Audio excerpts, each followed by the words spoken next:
Your Honor, my daughter is unstable. She's a danger to herself. My father said it like he was ordering coffee, calm, polished, practiced. The courtroom was packed with family, all waiting for me to break. I didn't cry. I didn't argue. I just stared at the clock, because in 4 minutes, his lie would become evidence. Once the evidence spoke, he wouldn't be my father anymore. He'd be my defendant. And that's exactly what I'd been waiting for. Because Richard Brennan had spent 20 years calling me crazy. 20 years convincing everyone I knew that I was fragile, unstable, incapable of handling my own life. 20 years of gaslighting so thorough that even I sometimes wondered if he was right. But you can't gaslight a bank statement. And after 3 years of planning, I was about to prove it. My name is Sarah Brennan, and as I sat in the hard wooden chair of the Kingswell County Probate Court, I watched my father assassinate my character with the precision of a surgeon. The air in the courtroom was stale, smelling faintly of lemon floor wax and old paper. It was a suffocating, heavy atmosphere that usually made people sweat. But I felt cold. Freezing, actually. It was the kind of cold that starts in the marrow of your bones and works its way out. My hands were folded in my lap, resting on the dark fabric of my trousers. I kept my thumbs still. I knew that if I twiddled them even once, Richard would point it out. He'd say it was a sign of my nervousness, a sign of my erratic energy, a sign that I was exactly what he was telling Judge Catherine Hayes I was, mentally unstable. Richard stood at the podium, his posture a carefully curated mix of strength and heartbreak. He wore his navy blue suit, the one he saved for church and board meetings, the one that made him look like a pillar of the community. He held a white handkerchief in his left hand, dabbing at eyes that were suspiciously dry but squinted in a way that suggested held-back tears. "Your Honor," Richard said, his voice cracking perfectly on the word honor. It was a performance worthy of Broadway. It breaks a father's heart to say these things. I counted the tiles on the ceiling, 32 visible from my seat. Focus on the tiles, not on the lies. "I have tried everything," he continued. "We've tried to help Sarah privately. We wanted to keep this within the family, but her behavior has become erratic. She's a danger to her own financial future, and frankly, I fear for her safety." He paused, letting the words hang in the air like a death sentence. "She cannot manage the estate my late mother left her. She simply lacks the cognitive tether to reality required for such responsibility." I felt the eyes of the entire room boring into the back of my neck. The courtroom was packed. It wasn't just strangers or board clerks. Richard had ensured an audience. My Aunt Patricia Walsh was there, clutching her purse like a shield. My cousins, Emily and Tyler, were sitting in the second row, looking down at their shoes. They were the chorus in Richard's tragedy. Silent witnesses brought here to validate his grief. They were waiting for the scene they'd been promised. They were waiting for crazy Sarah to make an appearance. They expected me to jump up. They expected me to scream that he was a liar. They expected me to throw a water pitcher or burst into hysterical tears.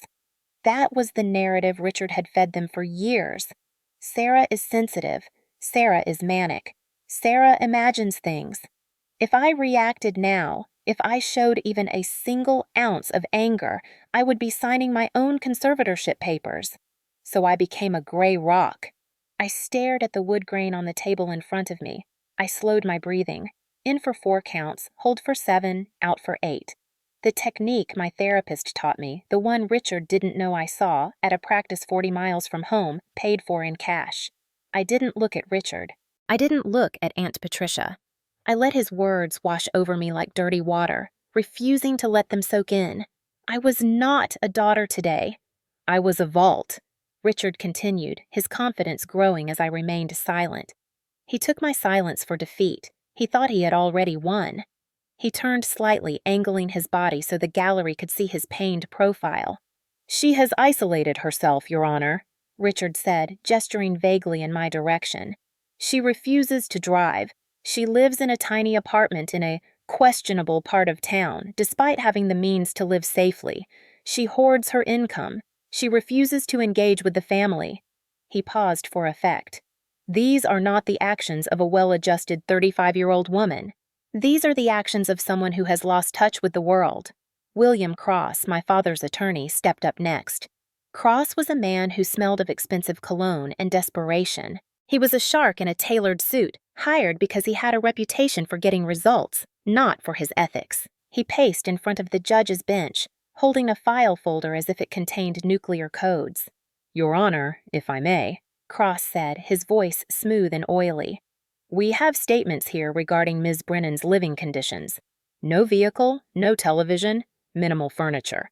She works a low-level clerical job despite her degree. She has cut off all social ties." He turned to face Judge Hayes directly. "We're looking at a pattern of severe self-neglect.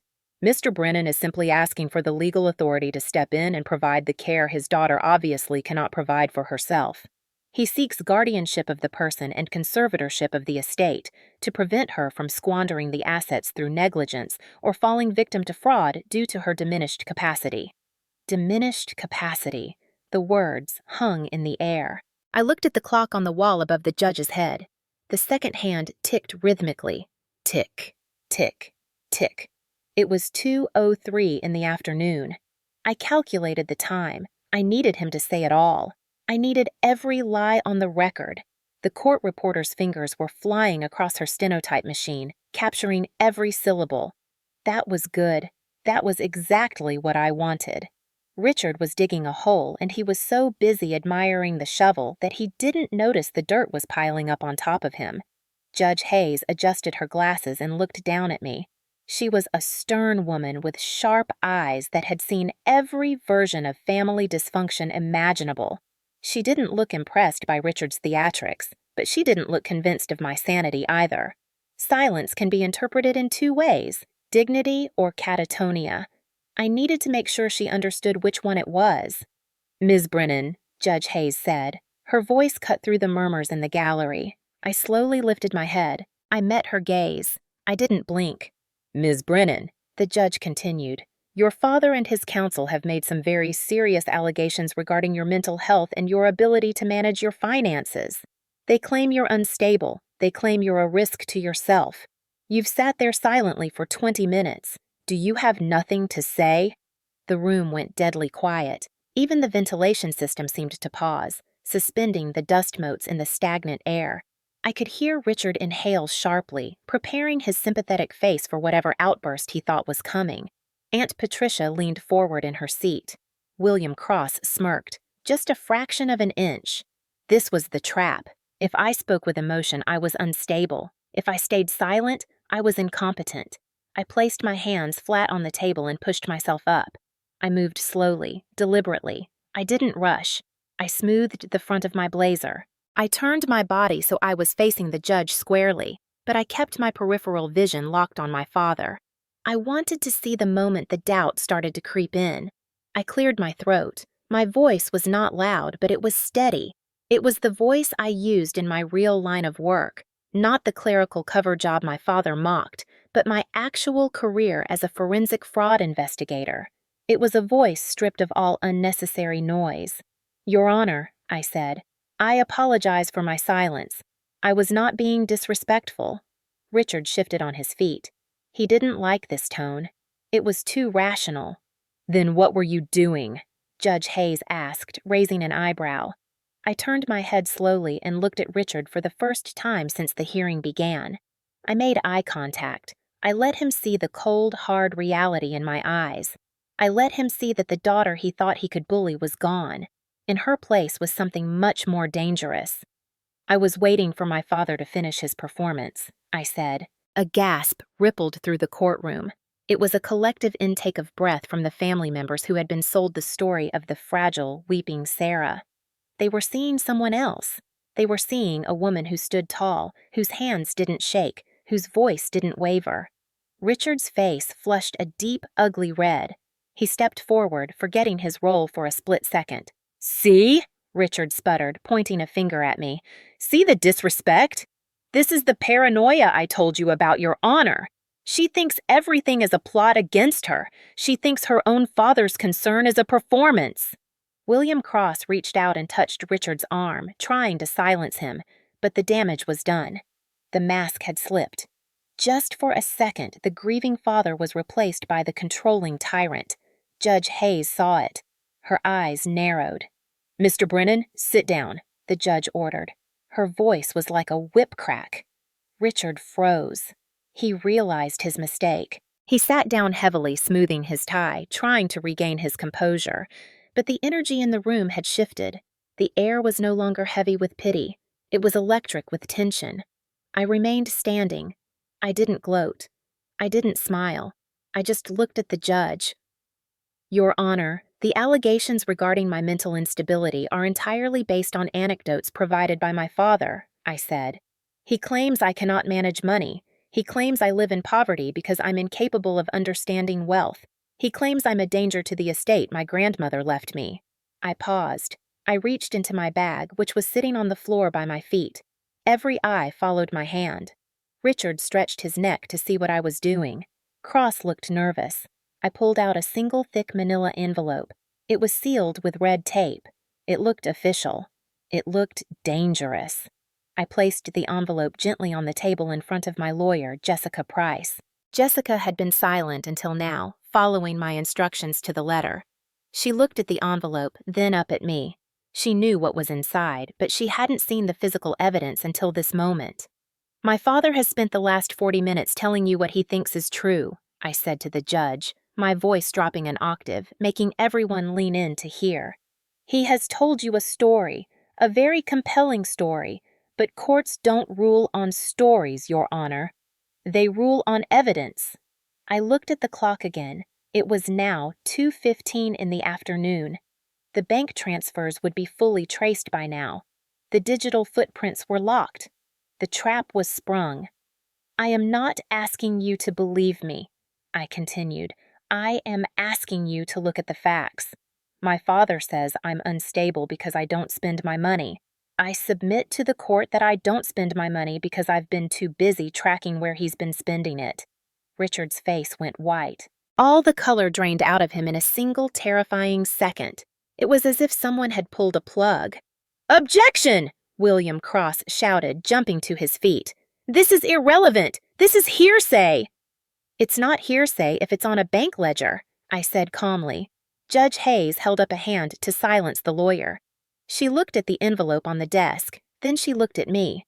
There was a glimmer of something new in her eyes. It wasn't pity anymore. It was curiosity, and perhaps a little bit of respect. "Ms. Price," the judge said to my lawyer, "what is in that envelope?" I sat down slowly, resuming my position of absolute stillness. I crossed my hands in my lap. I looked at my father one last time. He looked like a man who had just heard the click of a landmine under his foot. But to understand why Richard thought he could stand in a court of law and erase my existence with a few well-rehearsed lies, you have to understand the architecture of his manipulation. It didn't start in that courtroom. It didn't start when he filed the emergency petition. It started 20 years ago at the dinner table, in the back seat of his car, in the quiet hallways of our family home. Richard Brennan was not just a liar. He was a weaver. He took the threads of reality and respun them until the fabric looked exactly the way he wanted it to. The day we buried my grandmother Eleanor, the funeral home smelled of lilies and floor polish. The scent was so strong it made my stomach turn. Or maybe that was the grief. I was sitting in the front row, staring at the closed casket, trying to breathe through the weight on my chest. I wasn't crying. I was in shock. The kind of shock that makes the world feel like it's wrapped in cotton wool. Sounds muffled, colors muted. Eleanor had been the only one who saw me clearly, the only one who ever told Richard to shut up when he started diagnosing me in public. "Sarah's not fragile, Richard, you're just heavy-handed." When she died, I lost my anchor. Richard sat next to me. He leaned over to Aunt Patricia, who was on his other side. His voice was low, but loud enough for me to hear, and I knew that was intentional. "Look at her," he said, his voice soaked with concern. "She's dissociating. She can't handle the reality of death. I'm worried she's going to snap." He was rewriting my grief in real time. An hour later, we were in the small reception room at the funeral home. I was holding a cup of lukewarm coffee, trying to find a quiet corner where I could just exist, process, breathe. Richard cornered me. He didn't come with a hug. He came with a stack of documents. "Sarah, sweetheart," he said, putting a heavy hand on my shoulder. It felt less like comfort and more like a restraint. "We need to handle some logistics. Grandma left a complicated estate. There are tax implications, filings, things that require immediate attention." I looked at the papers. The text was dense, the font small. My eyes couldn't focus. "What is this?" I asked.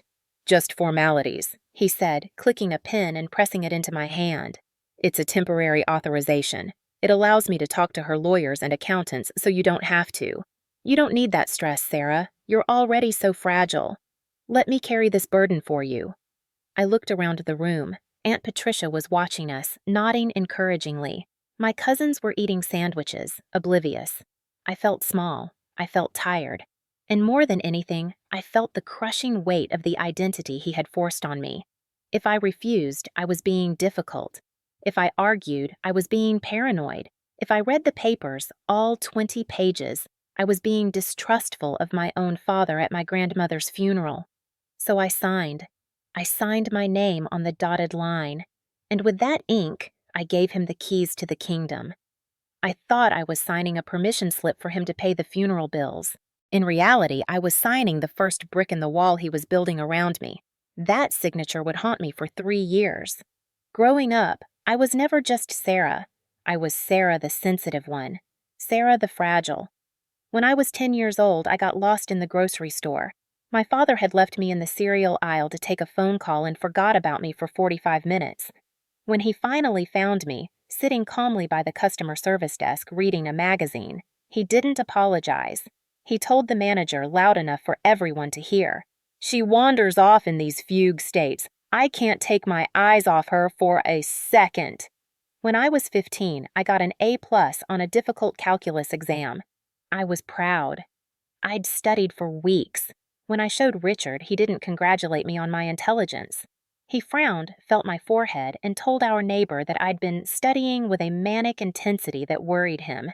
He framed my focus as obsession. He framed my passion as hysteria. When I was 20 and lost my car keys, which every human being does at some point, it wasn't carelessness in Richard's narrative. It was a symptom of early onset cognitive decline, or a lack of connection to the physical world. He planted these seeds in the minds of everyone we knew, my cousins, my aunts, even my teachers, and he watered them with his concern. Poor Sarah. She tries so hard, but she's just not built for the pressure of the real world. He said it with such love, such convincing paternal worry, that no one ever thought to question why the girl they saw didn't match the girl he described. By the time I was 25, the family didn't see me anymore. They saw the broken caricature Richard had drawn for them, and I started to see it too. But 3 years ago, standing in that funeral home with ink still wet on papers I hadn't read, something clicked. I made a choice. It was a survival instinct I'd picked up from watching nature documentaries. When an animal is hunted, it has 2 options: fight and die or play dead. I chose to play dead. I retreated. I moved into a small 1-bedroom apartment in a neighborhood that made Richard turn up his nose. I sold my car and started taking the bus. I stopped buying new clothes. I stopped talking about my ambitions. I became exactly what Richard said I was, a recluse, a woman who could barely function, someone who lived a small, gray life. To Richard, this was victory. He looked at my cheap shoes and my empty living room, and he saw a conquered city. He saw a daughter who had finally accepted her incompetence. He stopped watching me closely because he thought there was nothing left to see. But he was wrong. He thought I was working as a low-level clerk at a company called Sterling Records Management. In his mind, I was filing papers and fetching coffee, earning barely enough to pay my rent. He loved that image. It made him feel powerful. What my father didn't know, what he never bothered to check because his arrogance was a blinder, was what Sterling Records Management actually did. Sterling was a cover name, a boring shell company used by a private contracting firm that specialized in high-level forensic accounting and fraud investigation for major financial institutions. I was not a clerk. I was a senior risk analyst. My job was to hunt people like my father. My days were spent swimming in oceans of data. I tracked embezzlers who siphoned millions through shell companies in the Caymans. I built profiles on corporate executives who used company funds to buy yachts and silence mistresses. I could look at a spreadsheet with 10,000 rows of data and spot the single entry that didn't belong. I knew how to follow digital footprints that people thought they'd washed away. I knew that money always leaves a trail, no matter how clever the thief thinks they are. And while I hunted strangers by day, by night, I hunted my father. I treated my life with Richard as an active investigation. The gray rock personality was my undercover persona. Every time he called me to lecture me about my lifestyle, I wasn't just listening, I was transcribing. I had a server, encrypted and hidden off-site, where I stored everything. Every voicemail he left me where his tone shifted from sweet to threatening. Every email where he gaslit me about family events. I scanned every birthday card, every note, every scrap of paper he ever handed me. I knew that men like Richard rely on memory. They rely on the fact that human memory is faulty, that emotion blurs the edges of what was said. I never said that, Sarah. You're imagining things. But digital files don't imagine things. Audio recordings don't have bad days. Metadata doesn't forget. There was one moment about 6 months ago that almost broke my resolve. I was at a family barbecue sitting on the edge of the patio, watching Richard hold court by the grill. He was laughing, telling a story about how I'd gotten lost in the grocery store when I was 10. He was making it sound like a tragedy, like I'd wandered off in a fugue state. The reality was that he'd abandoned me in the cereal aisle to take a phone call. Aunt Patricia sat down next to me. She handed me a plate of potato salad. "He loves you, you know," she said, watching him. I looked at her. Patricia wasn't a bad woman, but she was a weak one. She valued peace over truth. "He lies about me, Aunt Patricia," I said quietly. "He tells people I'm sick. I'm not sick." Patricia sighed, the sound of a woman who had spent 50 years sweeping dirt under rugs. "Oh, Sarah," she said. "Does it matter? He just worries. He wants to be the protector. Just let him be the dad. It's easier that way. Just give in to him a little, and the house stays quiet. Why fight it? Just give in. Give." That sentence hit me harder than any insult Richard had ever thrown. It was the philosophy of the enabler. It was the permission slip for abuse. Keep the peace at the cost of your soul. I looked at Patricia, and I realized that she would never help me. None of them would. They were all hostages to his narrative. If I wanted to be free, I couldn't just leave. I had to burn the narrative to the ground. I had to show them the monster, not just tell them about it. That night, I went home to my small apartment, locked the deadbolt, and turned on my 3 monitors. The blue light washed over my face, the only makeup I wore these days. I logged into the trust fund portal. Eleanor had left me a significant amount of money. But because of the papers I'd signed at the funeral, Richard had oversight. He couldn't withdraw funds directly without a second signature, mine, but he had view access and administrative rights to manage the investment portfolio. Or so the structure was supposed to be. I had never touched the money. I let it sit there, knowing that to Richard, an untouched pot of gold is an irresistible temptation. He couldn't stand the idea of resources sitting idle. He needed to control it. For 3 years, the account had been clean. He was careful. He knew that if he stole a large amount, alarms would go off. He was waiting for me to be declared incompetent so he could take it all legally. But that night, I saw it. It wasn't a withdrawal. It was a fee, $25.50. To the average person, it looked like a bank service charge. It was labeled admin maintenance fee. It was small enough to be invisible, the kind of number your eyes glide over when you're looking at a statement with 6 zeros. But I knew this bank. I knew their fee structures because I had audited them 2 years ago for a client. This bank did not charge maintenance fees on trust accounts with a balance over $100,000. I clicked on the transaction ID. I traced the routing number. It didn't go to the bank. It went to a shell corporation registered in Delaware called Apex Consulting Group. My heart hammered against my ribs. It wasn't the $25. It was the test. Richard was pinging the fence. He was sending a tiny, insignificant amount through a side door to see if anyone was watching. He was testing the alarm system. I sat back in my chair and let out a breath I felt like I'd been holding since the funeral. He thought the house was empty. He thought the security cameras were off. He thought Sarah, the unstable daughter, was too busy crying into her pillow to notice a $25 fee. I didn't block the transaction. I didn't call the bank. I didn't call Aunt Patricia. I opened a new spreadsheet. I typed the date, the time, the amount, and the destination. I labeled the file, the _ROPE.XLSX, because that's what he was doing. He was paying out the rope he would eventually use to hang himself. And I was going to be the one to kick the chair away. I leaned forward and typed a single note next to the entry. Let him feel safe. If he thought he'd gotten away with the $25, he'd try for $200, then $2,000, then $20,000. And when he finally felt confident enough to make his big move, the move that would trigger the emergency guardianship petition to cover his tracks, I would be ready. I closed the laptop and looked at the photo of my grandmother on my desk. Game on, old man, I whispered to the empty room. Over the next 14 months, I watched the pattern unfold exactly as I'd predicted. $25.50 became $185, then $1,200, then $8,500, then $45,000. Each transaction was logged, cross-referenced, time-stamped. I built a database that would make the FBI jealous. IP addresses, device IDs, session logs. I knew which computer he used. I knew what time of day he preferred to steal. I knew his patterns better than he did. The total, as of 3 weeks ago, was $892,000. I also discovered something else. Richard was borrowing against his expected future inheritance. I found inquiries on his credit report from private lenders, the kind of people who don't advertise and don't forgive missed payments.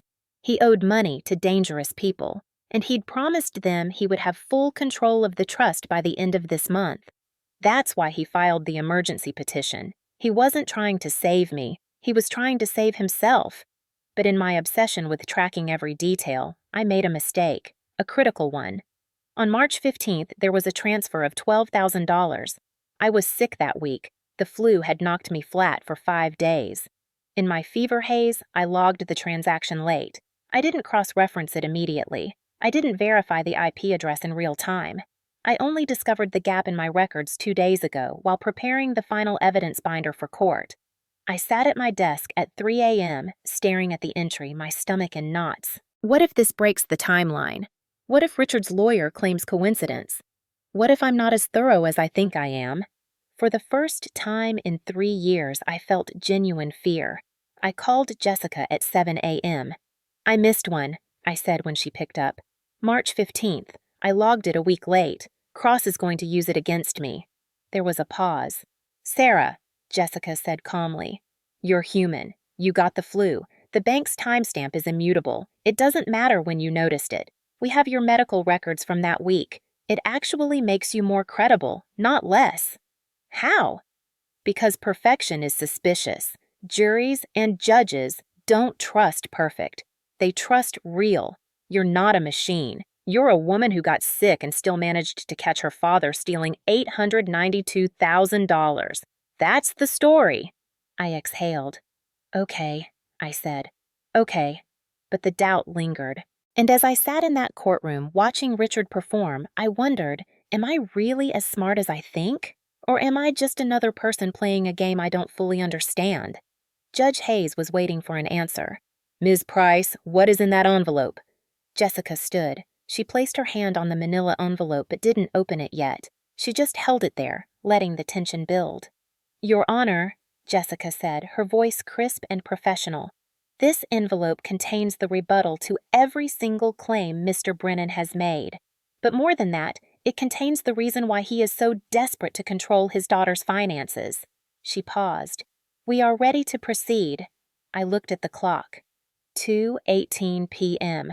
The countdown was over. The real trial was about to begin, and Richard Brennan had no idea that he was no longer the plaintiff. He was the prey. Jessica Price didn't move toward the envelope immediately. She was too smart for that. She understood that in a courtroom, anticipation is a weapon. Let them wonder. Let them sweat. Instead, she walked to the evidence table and picked up a different binder, a blue one, thick as a phone book. "Your Honor," Jessica began, "Mr. Brennan has painted a picture of a woman who cannot manage her own life. A woman so detached from reality that she squandered her inheritance through negligence and mental incapacity." She placed the binder on the podium with a deliberate thud. "But before we discuss where the money went, we need to establish who moved it, because in the digital age, every transaction leaves a fingerprint." Judge Hayes leaned forward slightly. I could see the shift in her posture, from skeptical observer to engaged adjudicator. "Ms. Price, are you suggesting the transactions were not made by your client?"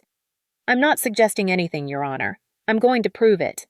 Jessica opened the binder. The first page was a detailed chart, columns of data that would look like gibberish to most people. But I knew what it said. I'd built it myself over hundreds of late nights. "This document," Jessica explained, "is a forensic audit of the trust account access history. Every time someone logs into the account and initiates a transfer, the bank's security protocols record specific information: the IP address, the device identifier, and the session timestamp." She turned the binder so Judge Hayes could see it clearly. "If you look at column A, you'll see a list of every login session that initiated a wire transfer over the last 14 months. Mr. Brennan claims that Sarah, in her erratic, unstable state, made these transfers." Jessica paused, letting the word erratic hang in the air with all its implications. "However, technology doesn't lie, and according to the bank's records, every single transfer was initiated from a device with a MAC address ending in F99. I stood up. It was my turn. Judge Hayes looked at me. "Ms. Brennan?" "Your Honor, I don't own a computer," I said. My voice was steady, clinical. I was in my element now. This was the work I did every day, just usually for other people's families. I do all my banking on my phone or in person at the branch. My phone is a 3-year-old Android model. Its unique device identifier, the MAC address, ends in B74. I pointed to the chart. If you look at the column labeled Device ID, you'll see that every transfer totaling $892,000 was initiated from device F99. That device is an Apple iMac Pro, registered to the network administrator of Brennan Real Estate Holdings. The courtroom was silent, the kind of silence that precedes an earthquake. Richard made a noise, a strangled sound, like a dog that had been kicked. "That proves nothing," he blurted out, gripping the edge of the table. "She uses my office. She comes in when I'm not there and uses the computers. She's trying to confuse you with technical nonsense." I didn't even look at him. I kept my eyes on Judge Hayes. "If you turn to Exhibit B, Your Honor," I continued, ignoring Richard's outburst, "you'll see a timeline correlation." Jessica flipped to the next section, a side-by-side comparison that I'd spent 3 days perfecting. "On the left," I explained, "you'll see the date and time of each wire transfer. On the right, you'll see my employment records from Sterling Records Management, including biometric entry logs." I pointed to a specific line. "The transfer on February 14th for $50,000 was executed at 10:14 in the morning. At 10:14 a.m. on February 14th, I was physically present at my workplace, logged into a secure server room that requires fingerprint authentication to access." I looked up at the judge. "The IP address that moved the money was traced to a location in Kingswell, 10 miles from my office. Unless I have the ability to be in 2 places at once, Your Honor, I could not have executed that transfer." Judge Hayes put on her reading glasses and examined the timeline herself. I watched her eyes move down the columns, cross-referencing dates and times. The courtroom held its breath. "Ms. Brennan," the judge said slowly, "you're telling me that for every significant transfer, and I'm looking at transfers ranging from $10,000 to $75,000, you have a verifiable alibi?" "Not every transfer, Your Honor," I said honestly. "The smaller amounts, under $5,000, occurred during evenings and weekends when I wasn't at work. I can't prove my location for those." Jessica shot me a look. We'd discussed this. Admitting the gaps made the rest more credible. However, I continued, for the 17 largest transfers, which account for over 90% of the total amount, I have time-stamped biometric proof that I was somewhere else when the money moved. William Cross stood up abruptly. His face was pale. Your Honor, this is highly irregular. We were not provided with this evidence in discovery. This is trial by ambush. Judge Hayes turned to him with an expression that could freeze helium. Mr. Cross, you filed this as an emergency petition. You claimed the situation was so dire that standard timelines couldn't be followed. You specifically requested an expedited hearing. You don't get to complain now that the respondent is using the same compressed timeline to defend herself. Cross sat down, jaw clenched. But Richard wasn't done. He was standing now, his carefully constructed facade crumbling like wet cardboard. She gave me her passwords, he shouted. His face was turning that dangerous shade of purple I remembered from childhood, the color that meant someone was about to get hurt. She begged me to help her. She told me to move the money to keep it safe from the government. She's twisting everything.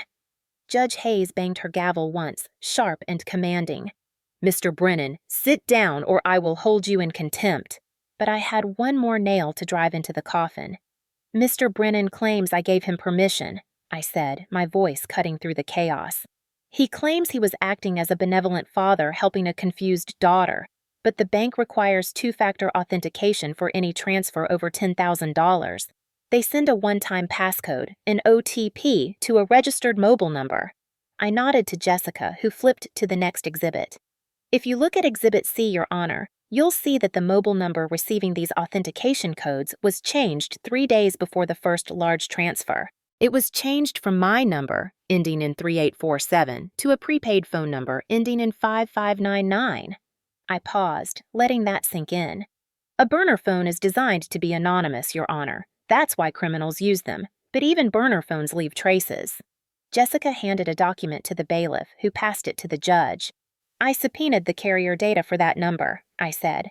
The phone was activated on January 10th, 3 years ago, and the billing address used to register the SIM card? I looked directly at Richard. 12 Oak Lane, my father's home address. The gasp from the gallery was audible. Aunt Patricia's hand flew to her mouth. Emily's eyes went wide. Even Tyler, who had been sitting with his arms crossed, clearly skeptical of my entire case, sat up straighter. Richard slammed his hand on the table. This is illegal, he screamed. You hacked my records. You're violating my privacy. Your Honor, I didn't hack anything, I said calmly. I filed a subpoena through proper legal channels, the kind of channels you would have used if you actually believed I was incompetent. He didn't deny it. He didn't say the phone wasn't his. He didn't claim the billing address was wrong.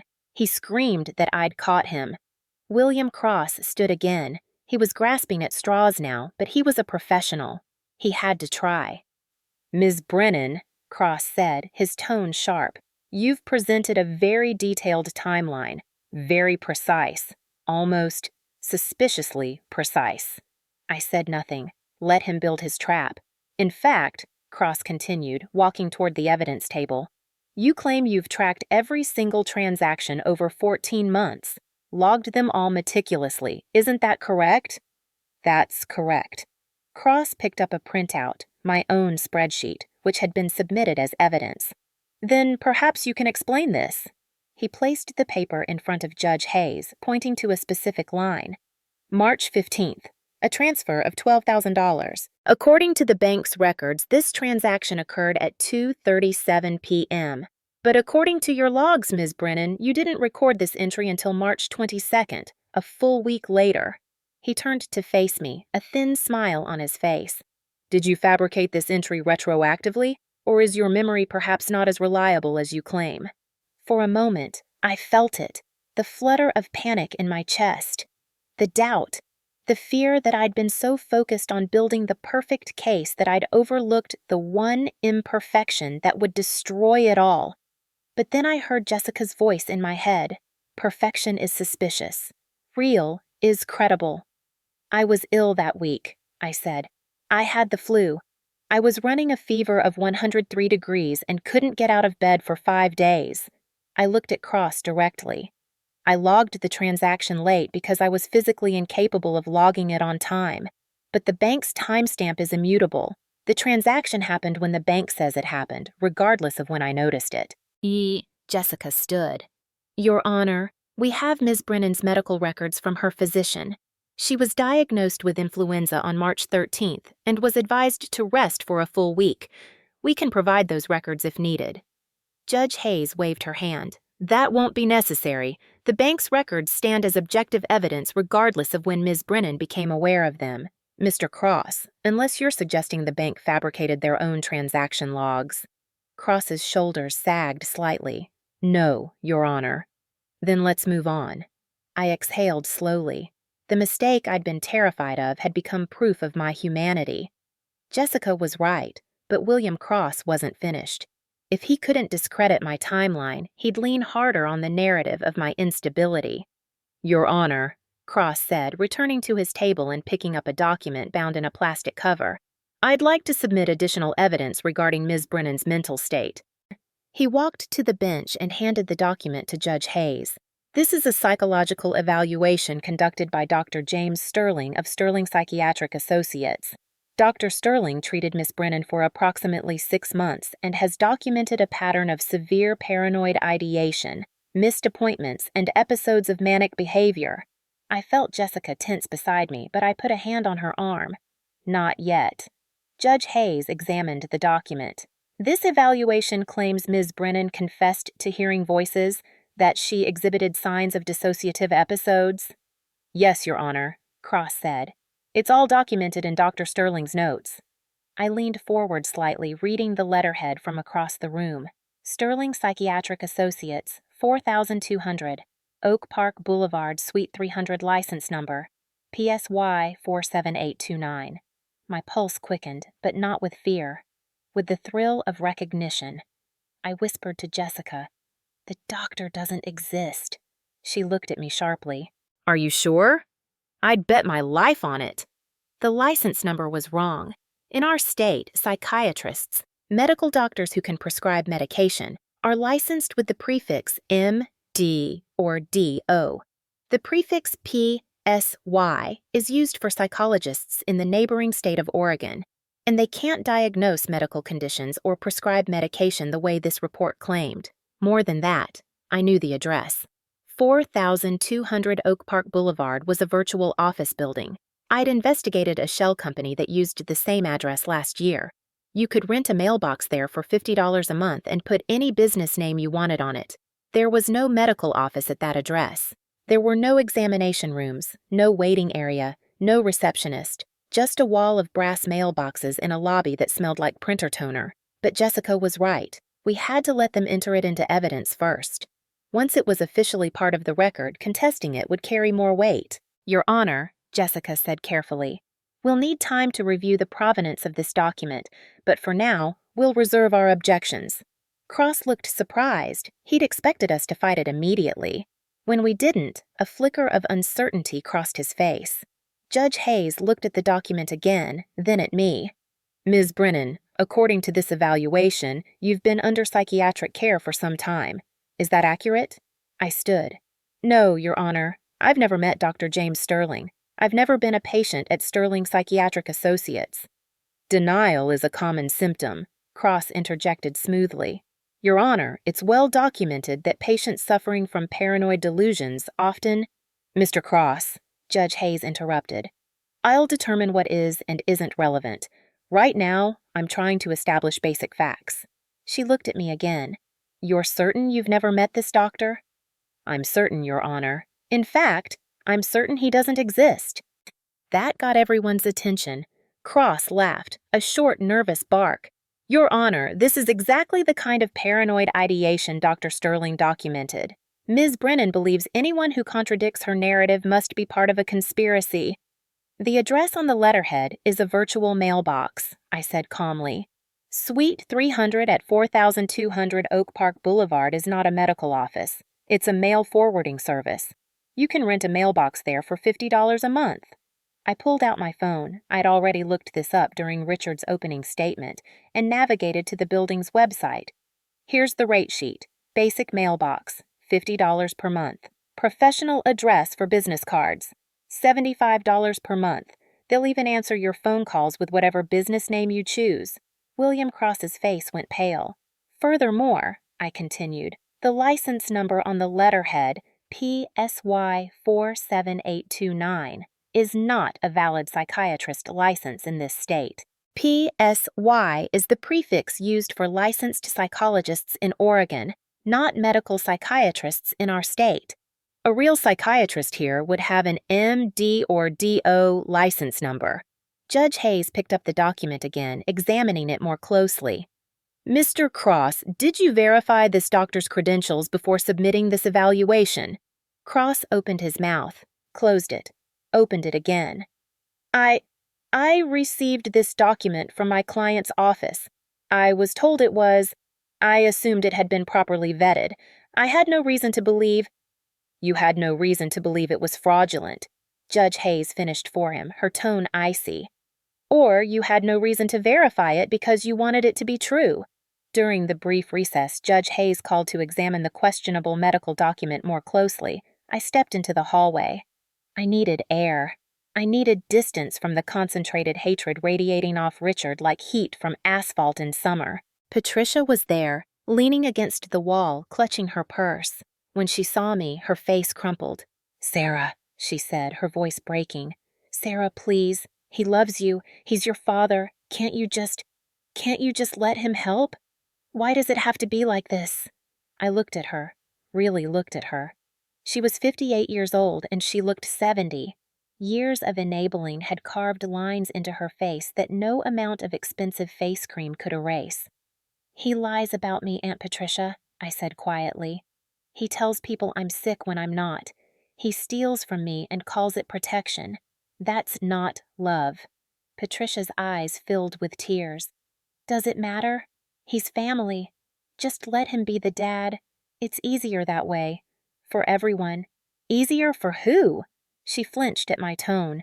"You want me to lie down and let him steamroll me because it makes your life more comfortable? Because if I fight back, you have to choose sides. And choosing sides means you might have to admit you've been wrong for 20 years. That's not fair." "None of this is fair, Aunt Patricia. But I'm not setting myself on fire to keep you warm anymore." Tyler appeared from around the corner, his face flushed with anger. "You know what you're doing to him?"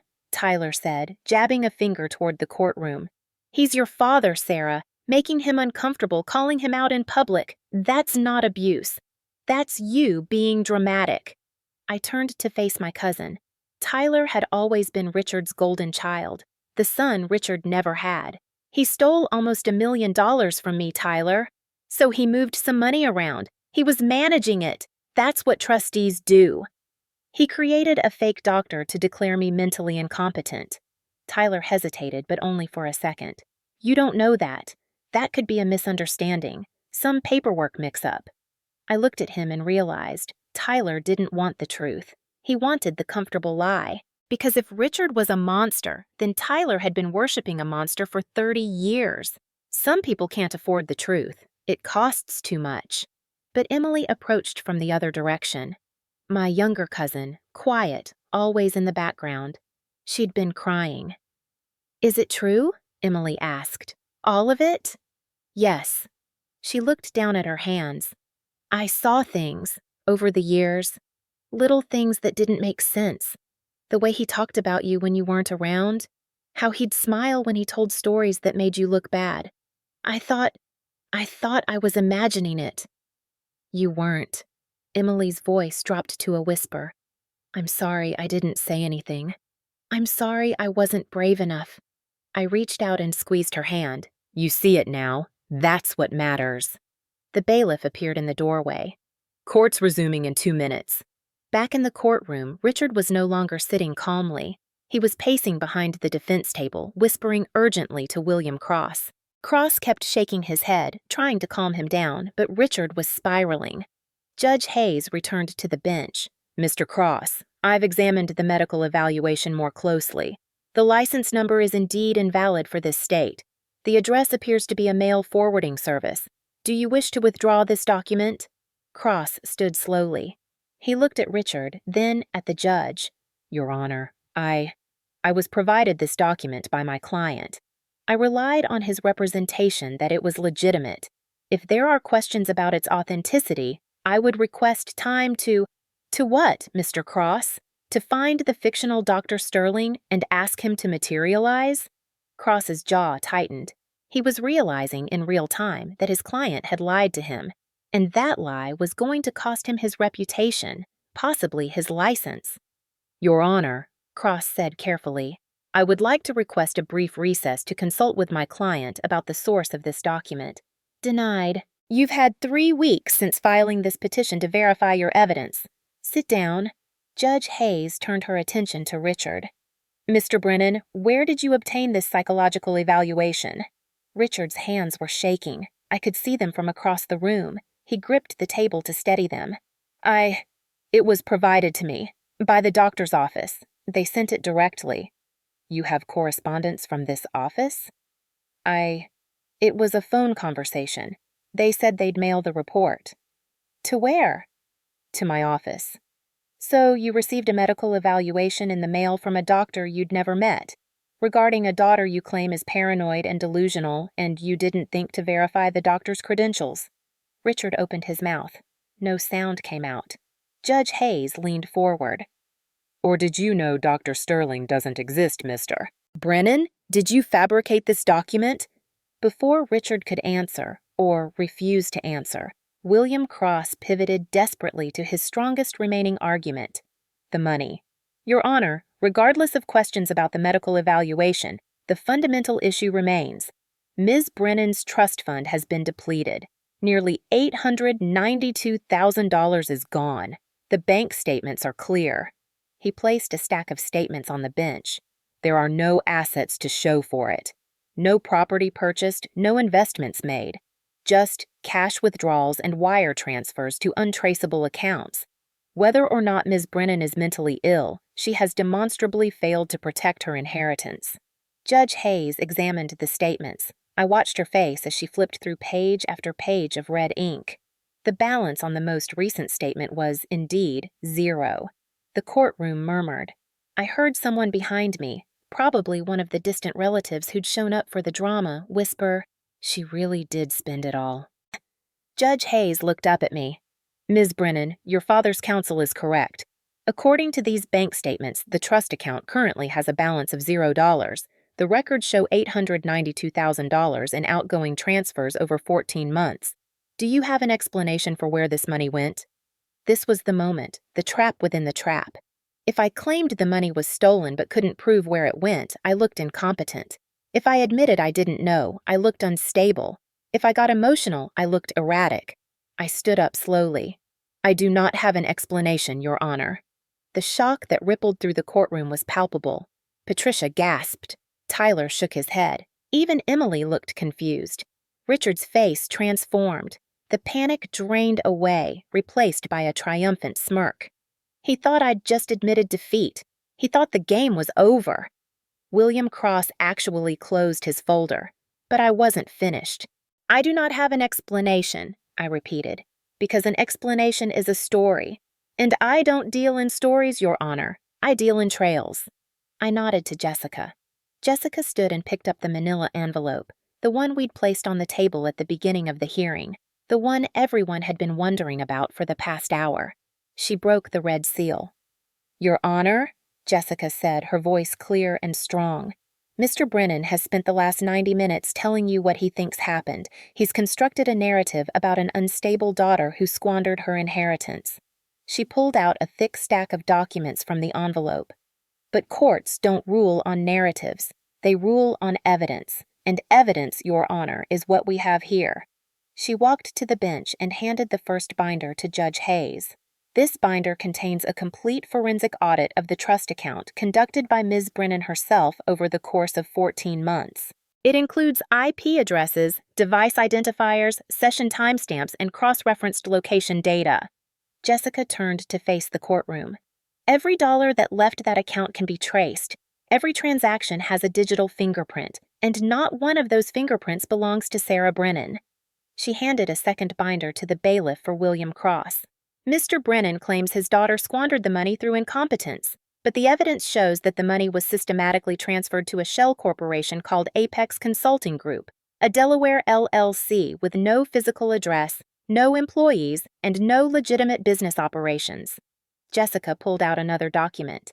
And the registered agent for Apex Consulting Group, a corporate formation service that specializes in anonymous business entities, but the banking records show that all funds deposited into Apex Consulting were immediately transferred to personal accounts. She paused. Accounts controlled by Richard Brennan. The courtroom erupted. Richard shot to his feet. That's a lie! She's making this up! I'm not making anything up, I said calmly, my voice cutting through the chaos. I have 14 months of bank records, wire transfer receipts, corporate registration documents, tax filings, every piece of paper trail your shell company left behind. I looked at Richard. You thought I was too unstable to notice $25.50. You thought I was too broken to track $892,000. You thought you could gaslight me into believing I was crazy while you stole my inheritance. I picked up the evidence binder and held it up. But you forgot something, Dad. Documents don't have feelings. You can't gaslight a bank statement. You can't manipulate a timestamp. And you can't emotionally abuse a forensic audit. Judge Hayes banged her gavel, trying to restore order, but the damage was done.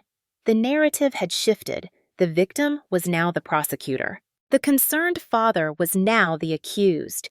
And the unstable daughter was now the woman holding the smoking gun.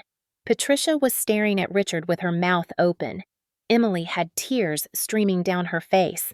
Tyler looked like someone had punched him in the stomach. And Richard looked like a man standing on the edge of a cliff, feeling the ground crumble beneath his feet. Jessica placed the final piece of evidence on the judge's bench. Your Honor, we're not asking you to take our word for it. Every document in this binder can be independently verified. Every bank record has a corresponding entry in the financial institution's database. Every transfer has a paper trail. She looked at Richard. The only question now is whether Mr. Brennan will continue to lie, or whether he'll finally tell the truth about where the money really went. Judge Hayes picked up the evidence binder. She began reading, her expression growing darker with each page. The courtroom was silent except for the sound of pages turning. And in that silence, I watched Richard Brennan realize that the cage I'd spent 3 years building had finally, irrevocably, closed around him. Judge Hayes didn't look up from the evidence binder for a full 3 minutes. In a courtroom, 3 minutes of silence feels like an eternity. The only sound was the whisper of pages turning and the occasional shuffle of feet from the gallery. When she finally closed the binder, her expression was carved from granite. Mr. Brennan, Judge Hayes said, her voice cold enough to frost glass. I'm going to ask you a direct question, and I strongly suggest you think very carefully before answering. Richard was gripping the edge of the table so hard his knuckles had gone white.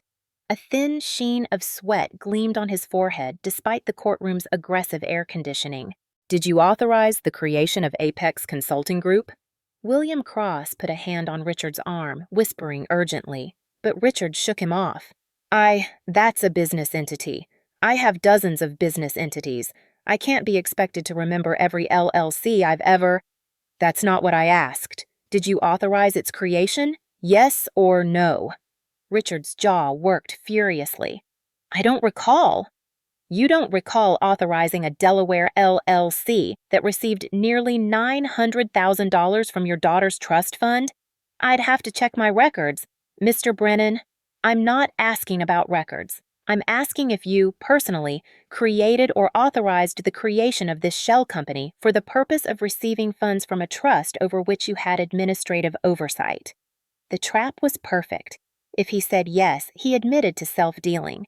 If he said no, the paper trail would prove he was lying. If he continued to claim he didn't recall, he looked guilty. Richard opened his mouth, but before he could speak, Jessica Price stood up. Your Honor, before Mr. Brennan answers, there's one more witness we'd like to call.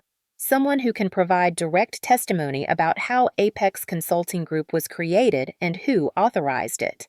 Judge Hayes raised an eyebrow.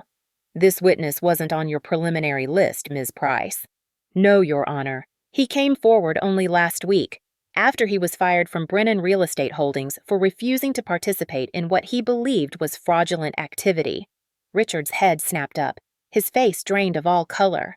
"Objection!" William Cross shot to his feet. "Your Honor, this is highly irregular. We haven't had time to prepare. This witness should have been disclosed. You filed this as an emergency petition, Mr. Cross," Judge Hayes said, her patience clearly wearing thin. "You claimed time was of the essence. You specifically requested we bypass standard discovery timelines. You don't get to complain now that the respondent is using the same expedited process." She looked at Jessica. "Who is this witness?" "David Turner, Your Honor, Mr. Brennan's former executive administrative assistant." I watched Richard carefully. At the mention of David's name, something flickered across his face. It wasn't just anger or fear. It was something deeper, something that looked almost like recognition. Guilt. "Traitor," Richard hissed under his breath. But in the silence of the courtroom, everyone heard it.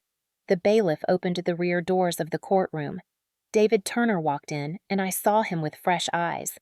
I'd met with him 3 times over the past 4 months, always in coffee shops far from Kingswell, always carefully documenting every conversation. I knew his story. I knew what he was about to do. But watching him walk down that aisle toward the father who'd abandoned him before he was born, I wondered if I'd made a mistake, if I'd weaponized someone else's pain for my own purposes.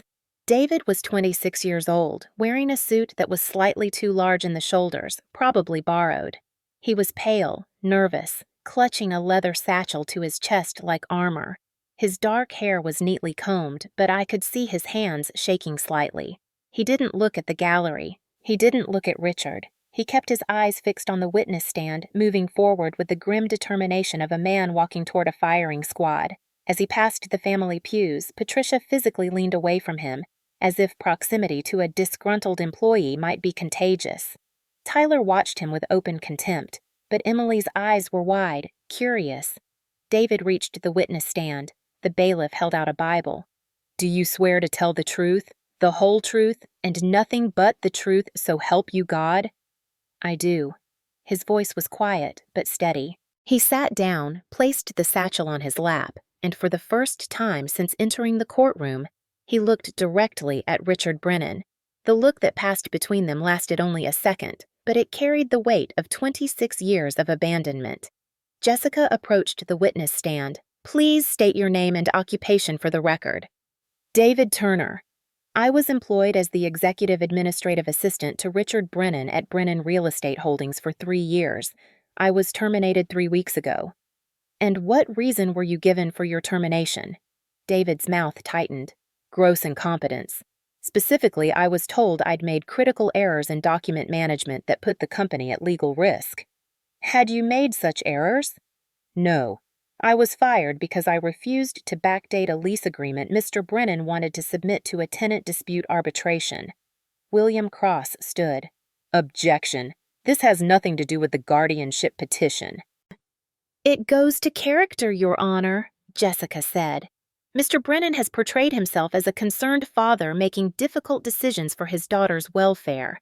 His treatment of his employees speaks to his pattern of behavior when people refuse to help him bend the rules." Judge Hayes nodded. "Overruled. Continue, Ms. Price." Jessica picked up the fake medical evaluation, the document William Cross had submitted earlier. "Mr. Turner, are you familiar with this document?" David looked at it. His Adam's apple bobbed as he swallowed hard. "Yes." "Where have you seen it before?" "I wrote it." The courtroom exploded. Gasps, shouts, the scrape of chairs as people stood up to see better. Judge Hayes banged her gavel repeatedly. "Order! I will have order!" Richard was on his feet, pointing at David with a shaking hand. "He's a liar! Your Honor, he's a disgruntled employee. I fired him for theft. He's making this up to get back at me. Mr. Brennan, sit down." Judge Hayes's voice cracked like thunder. "This is your final warning. One more outburst and you'll be removed from this courtroom." Richard sank back into his chair, but his chest was heaving. He looked like a cornered animal. Jessica waited for silence before continuing. Mr. Turner, you just stated you wrote this psychological evaluation. You're not a doctor. Why would you write a psychiatric assessment? David took a breath. When he spoke, his voice was stronger. Because Mr. Brennan told me to. He reached into his satchel and pulled out a stack of papers, photocopies, but clearly labeled and organized. He emailed me a template. He said he'd found it online. He dictated the symptoms to me while I typed paranoia, instability, manic episodes. He told me to use those exact words. And the doctor's name?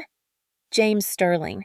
Mr. Brennan made it up. He said it sounded distinguished, like someone people would trust. David's hands were steadier now. He was finding his rhythm. He told me to buy a logo from a stock image site, one of those generic medical symbols, and create letterhead. He even gave me the address to use, 4200 Oak Park Boulevard. He knew it was a virtual office because he'd used it before for other shell companies. William Cross was on his feet again, but he looked less like a shark now and more like a drowning man. Objection! Your Honor, this is hearsay.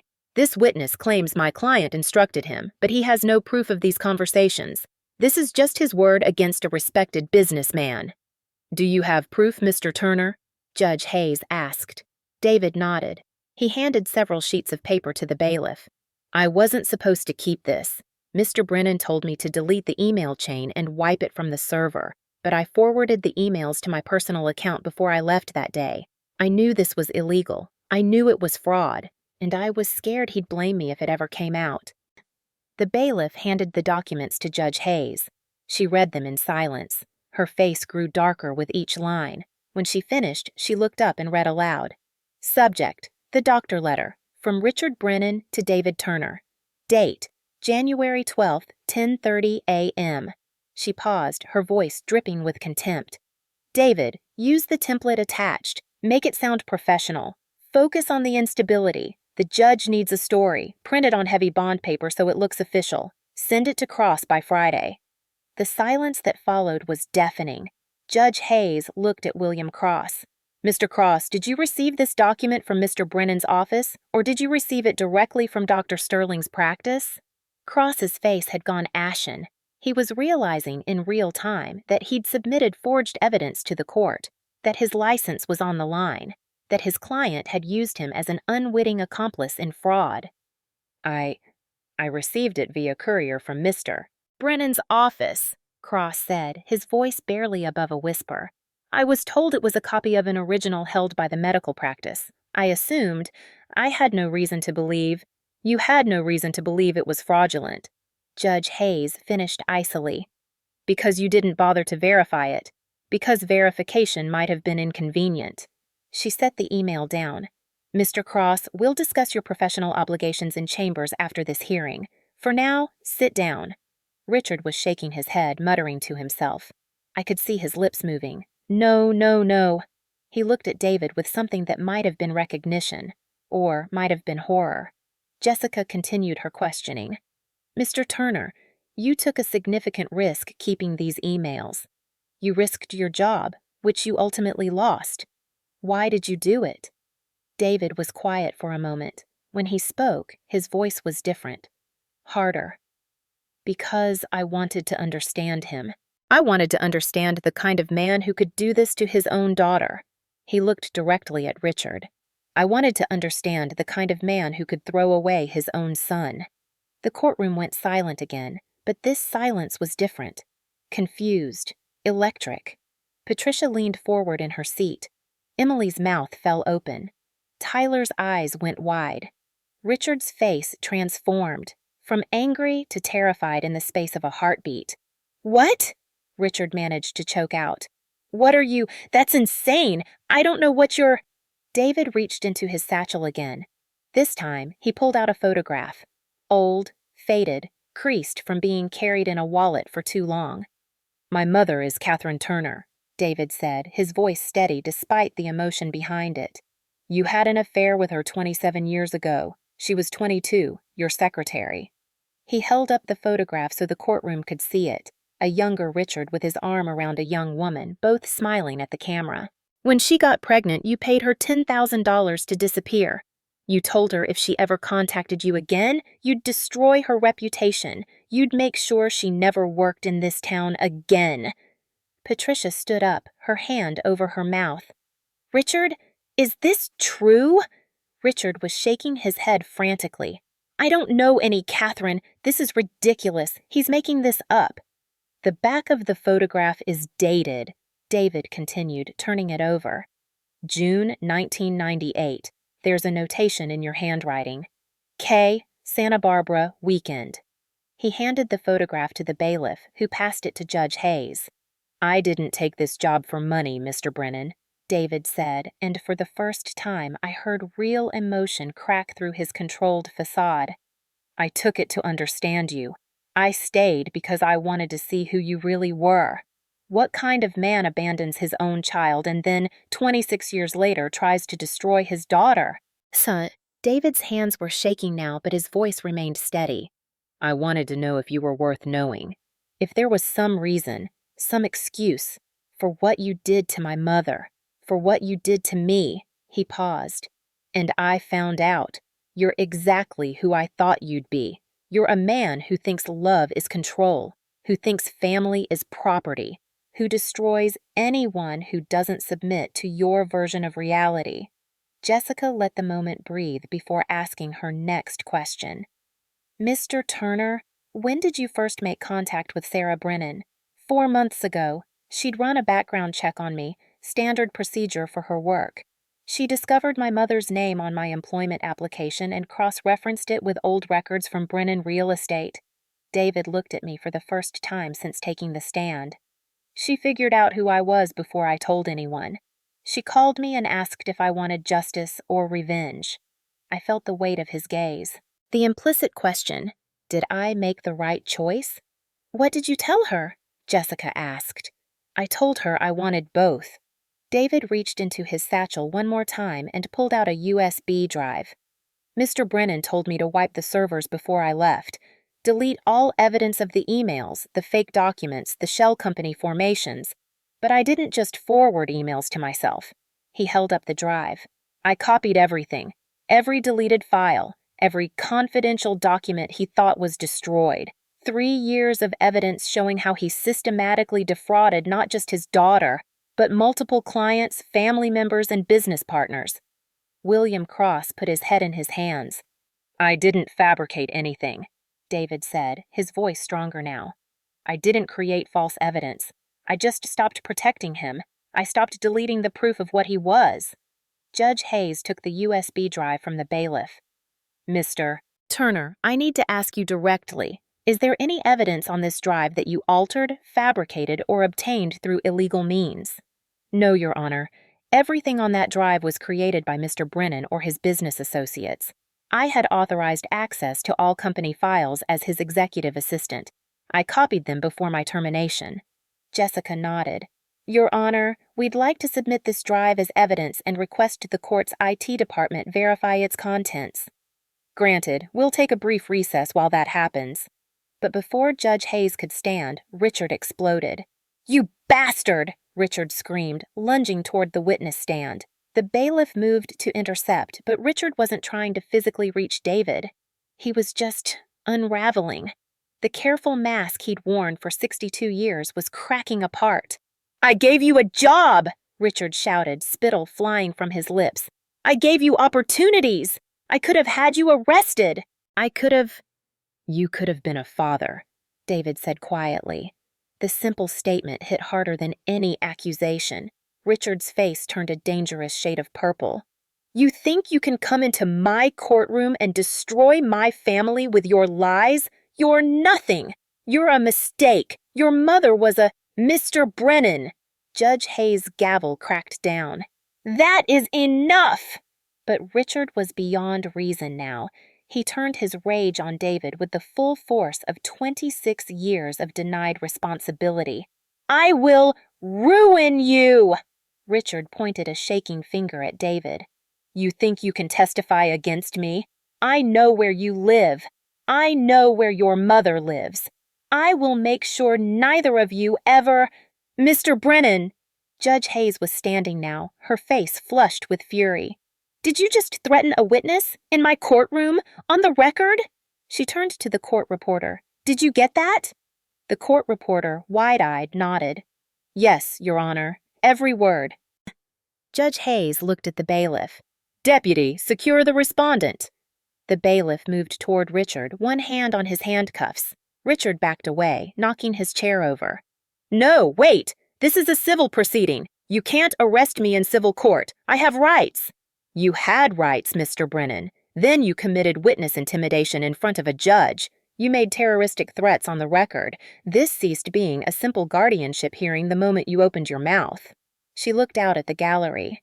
I'm declaring a mistrial on the guardianship petition with prejudice, meaning it cannot be refiled, but I am not dismissing the parties from this courtroom. The bailiff had reached Richard now, handcuffs in hand. But before he could secure Richard's wrists, Jessica's phone buzzed on the table. A single, short vibration. She looked down at the screen. Read the message, looked up at me, and gave a single, sharp nod.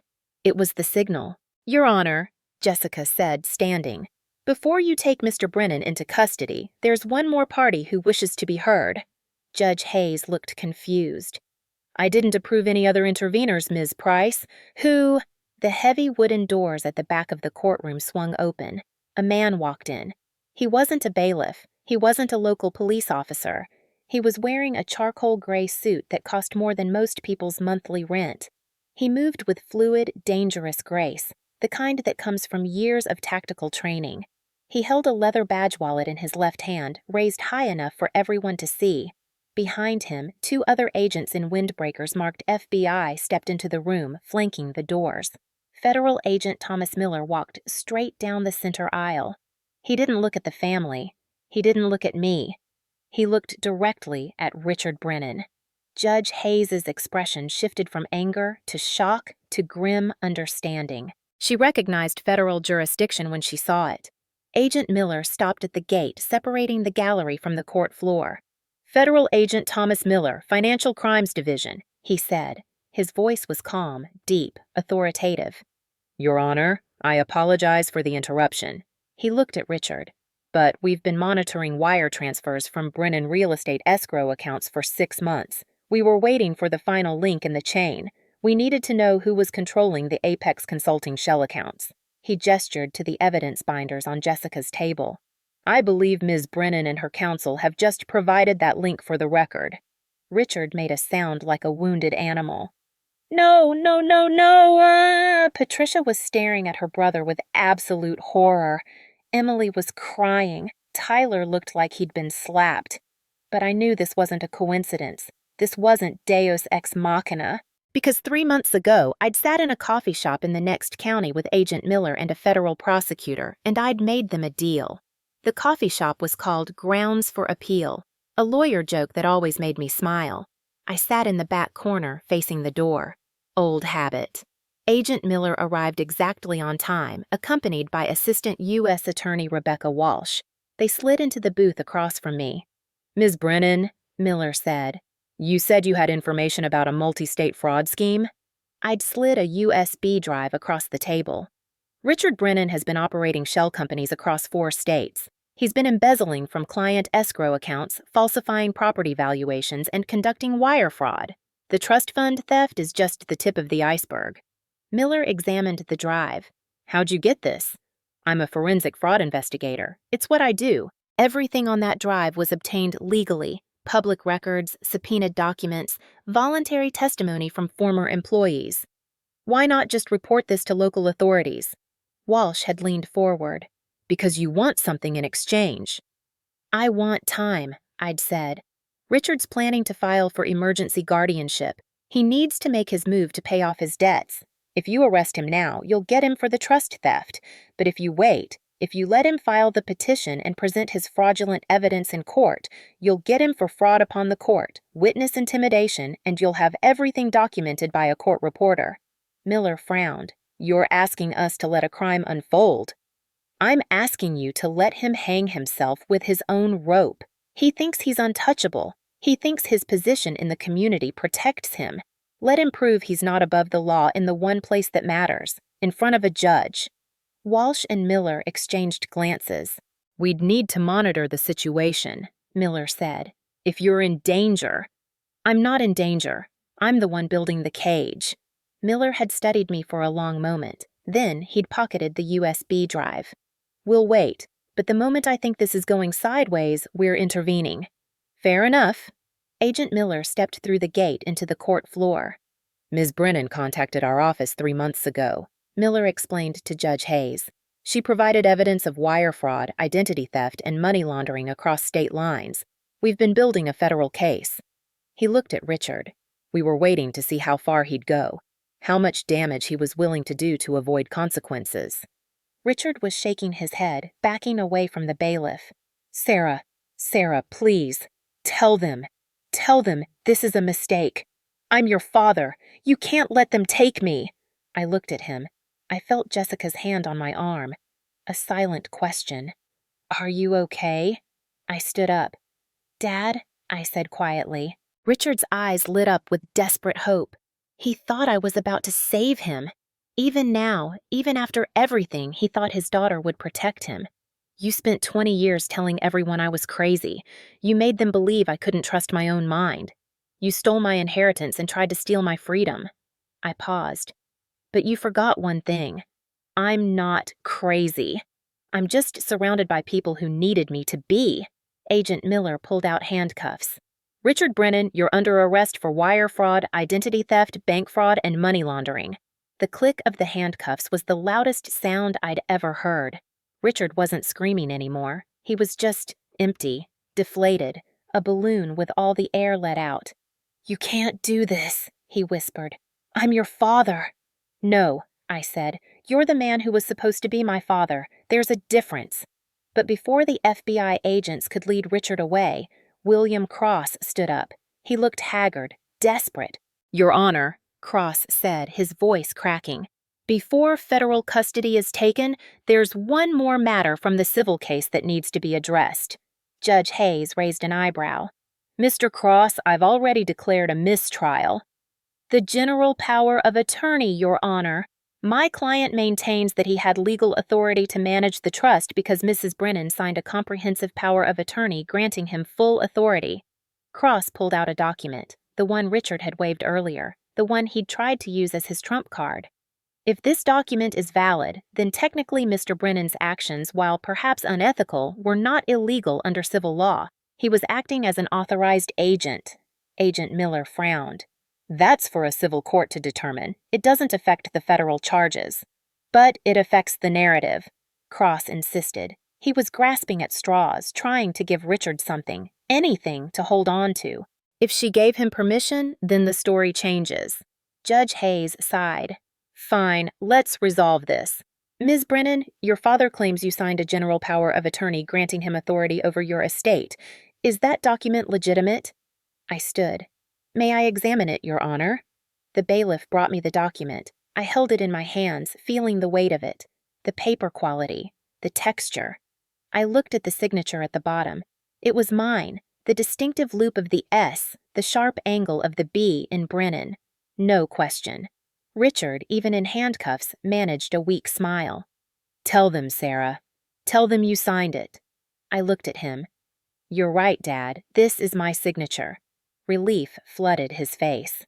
But I didn't write it on this piece of paper. I turned the document over, examining the back. When I sign legal documents, I press hard, force of habit from my work. You can always feel the indentation on the back of the page. I ran my finger over the reverse side. This is smooth, completely smooth, no indentation. I held the signature up to the light. Furthermore, if you look closely at the ink density, the signature is pixelated at the edges. It's a high-resolution scan, but it's still a copy. The rest of the text, the body granting you power of attorney, is crisp laser print. I handed the document to Judge Hayes. This is a transposition forgery, Your Honor. My father took a signature from a different document, likely one of the funeral authorization forms I signed 3 years ago, scanned it, and digitally pasted it onto this power of attorney. Jessica already had the comparison ready.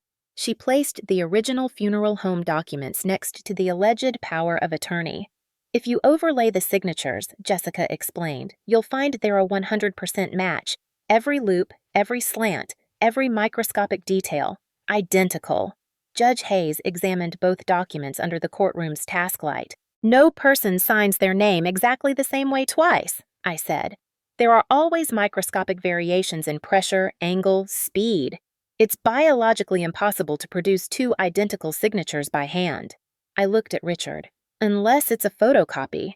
Judge Hayes set the documents down. She looked at Richard with something beyond anger now. It was contempt. Mr. Brennan, you've submitted forged medical documents and now a forged legal instrument. You've committed perjury, fraud upon the court, and witness intimidation. She turned to Agent Miller. He's all yours. The agents began leading Richard toward the side exit, the one that led to the holding cells. As they passed the gallery, Richard looked back at his family one last time. Patricia was sobbing into her hands. Emily's face was streaked with tears, but she wasn't looking away. She was watching, witnessing, finally seeing. Tyler's arms were crossed, his face a mask of confusion and betrayal. And Richard looked at me. "I hope you're happy," he spat. "You've destroyed this family. For what? For money? For revenge?" I thought about that for a moment. "No," I said finally. "For the truth. The family didn't collapse because of me, Dad. It collapsed because you built it on lies. I just brought the tide." The doors closed behind him with a heavy thud. The courtroom was silent for a long moment. Then Judge Hayes cleared her throat. "Ms. Brennan, there's still the matter of the trust itself. With Mr. Brennan removed as trustee and facing federal charges, the court needs to appoint an independent fiduciary to manage the assets until a permanent solution is found." She paused. "However, I understand from the trust documents that there may be additional provisions that are relevant to this situation?" Jessica nodded slowly. "Yes, Your Honor. There's a clause in Eleanor Brennan's trust that specifically addresses this scenario." "What kind of clause?" Jessica pulled out the original trust document, yellowed slightly at the edges but carefully preserved. "It's called the Capacity Challenge Clause, Your Honor, and it was designed exactly for this moment." Judge Hayes leaned forward. "Explain." Eleanor Brennan anticipated that her son might try exactly what he tried today.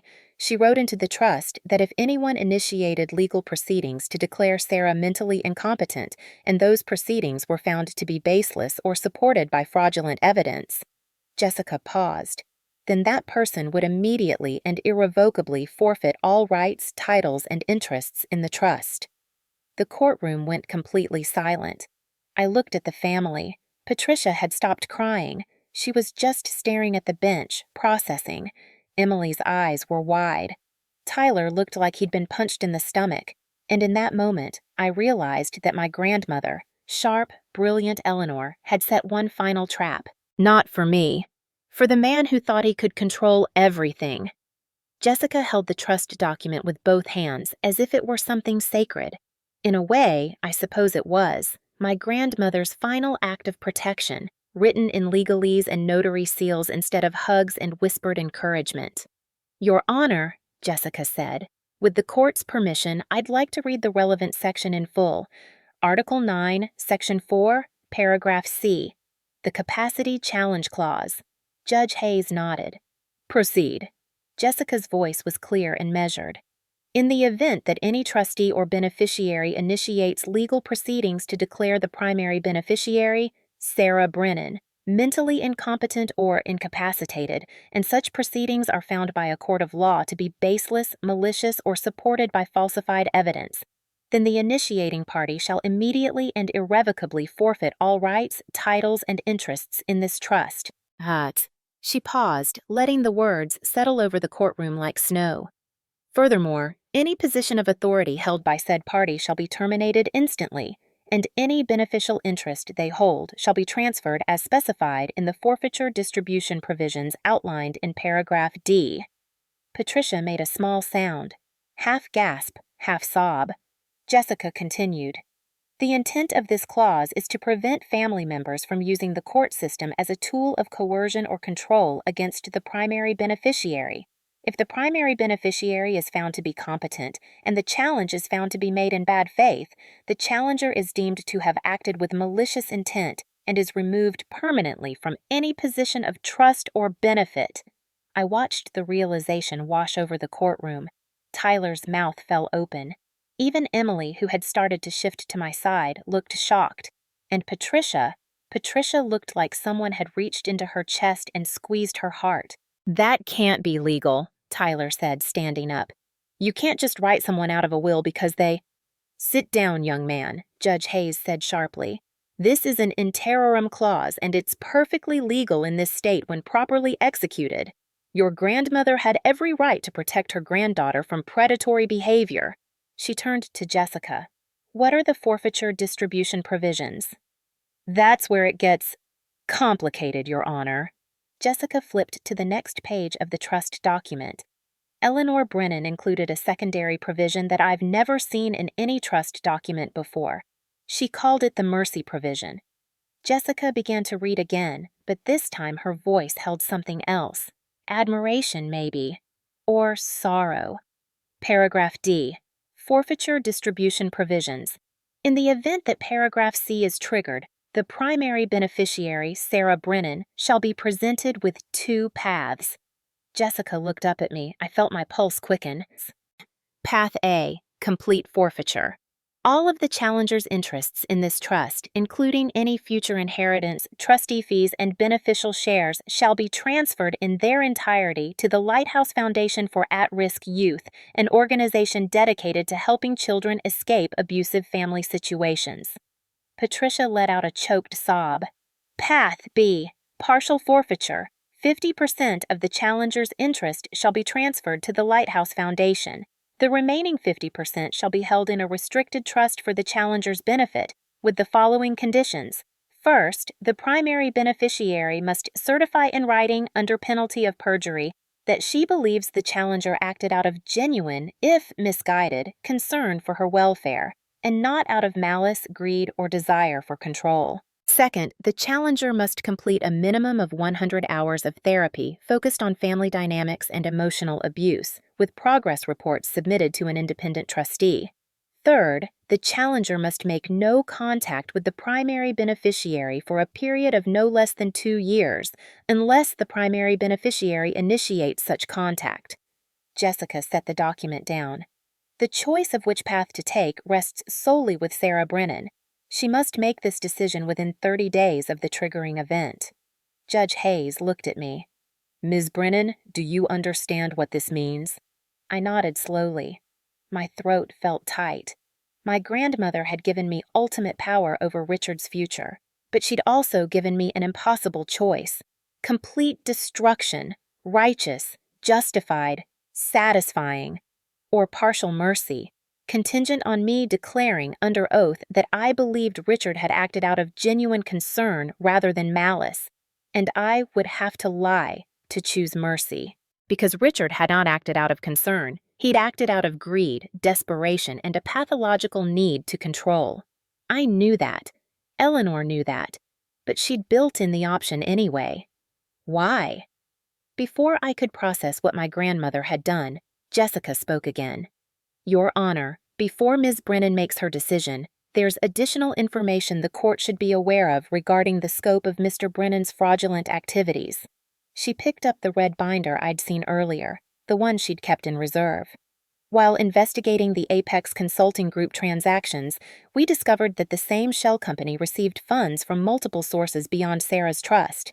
She opened the binder to reveal bank statements highlighted in yellow. Source 1. The Brennan Family Scholarship Fund. This was a fund established by Eleanor Brennan to pay for her grandchildren's college educations. Over the past 2 years, $127,000 has been systematically drained from this account.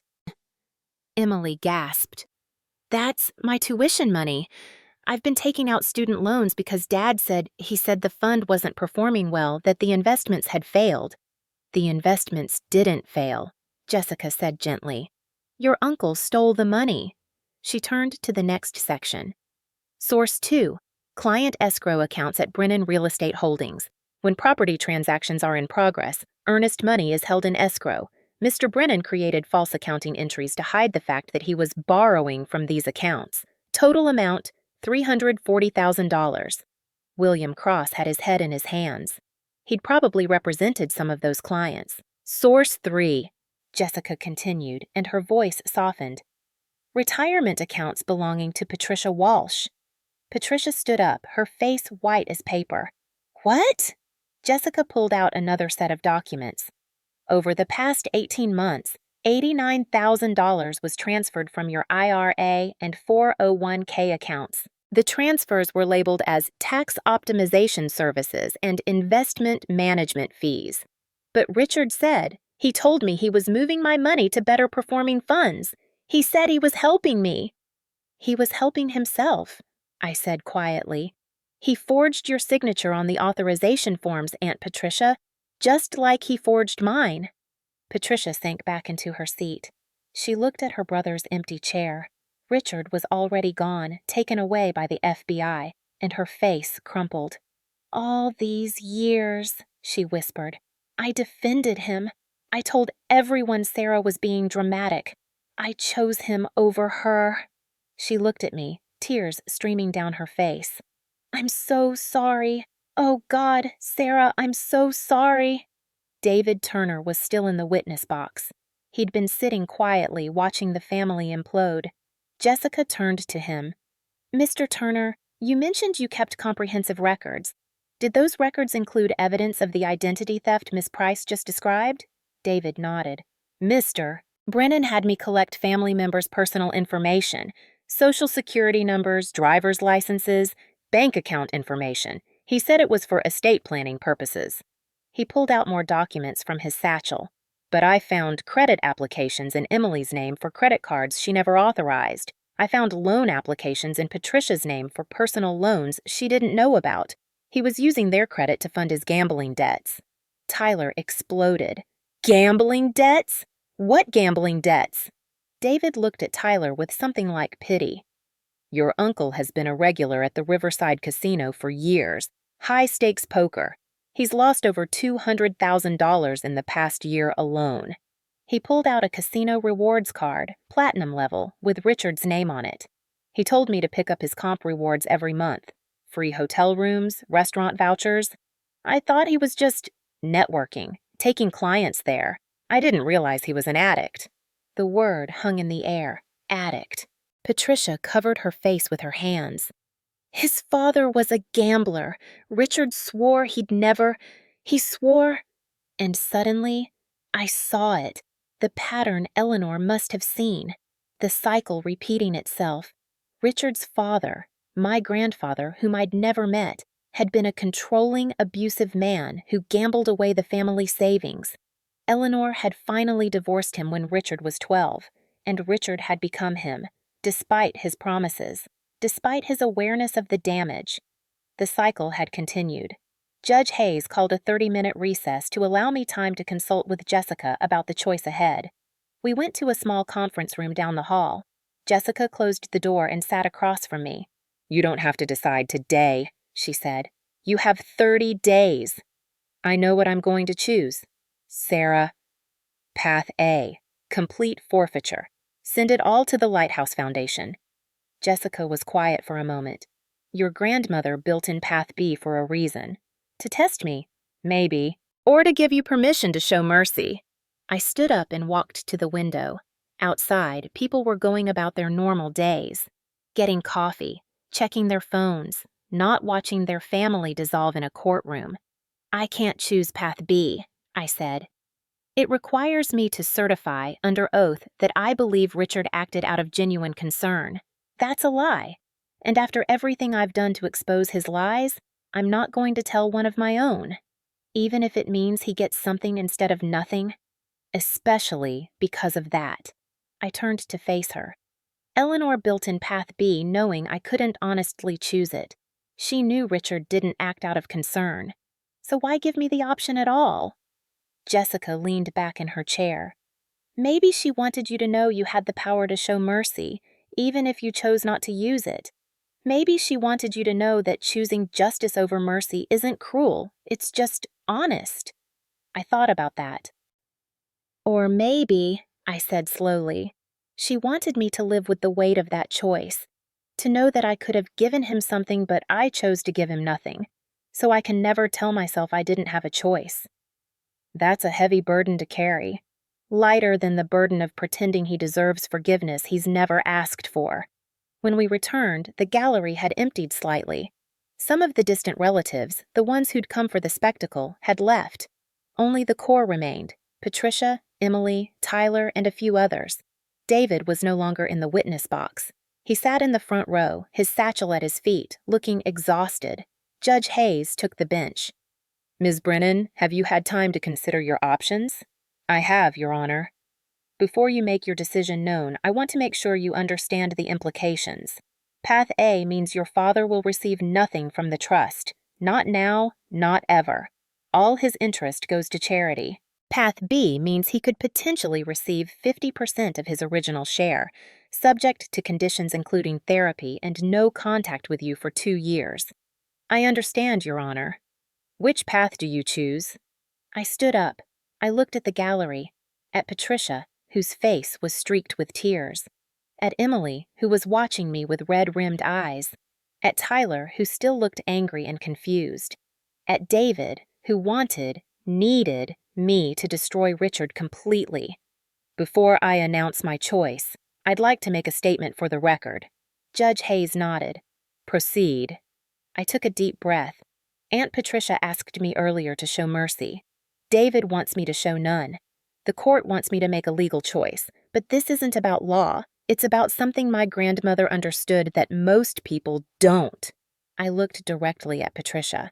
Mercy without accountability is just permission to hurt again. For 20 years, every time I tried to speak up about how Richard treated me, I was told to let it go, to keep the peace, to be the bigger person. I was told that speaking my truth was being dramatic, that protecting myself was being selfish. My voice was steady, but I could feel emotion pushing at the edges. That's not mercy. That's enabling. That's sacrificing the victim to preserve the comfort of the people who don't want to confront the abuser. Patricia flinched, but she didn't look away. "You asked me to save him because you don't want to feel guilty for enabling him all these years.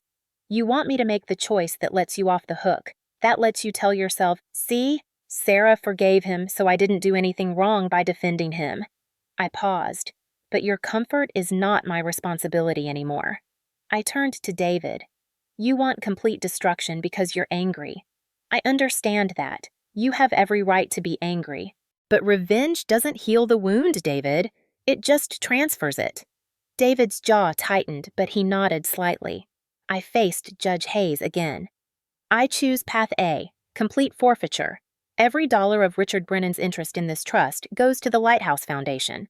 Patricia made a small sound of distress. "But I want to explain why," I continued. "Not for the court's benefit, but for my family's." I looked at each of them in turn. Path B requires me to certify under oath that I believe Richard acted out of genuine concern for my welfare. That's a lie. He didn't act out of concern. He acted out of greed, desperation, and a pathological need to control everything and everyone around him. I took a breath. For 3 years, I've been meticulous about the truth. I've documented every lie, every manipulation, every stolen dollar.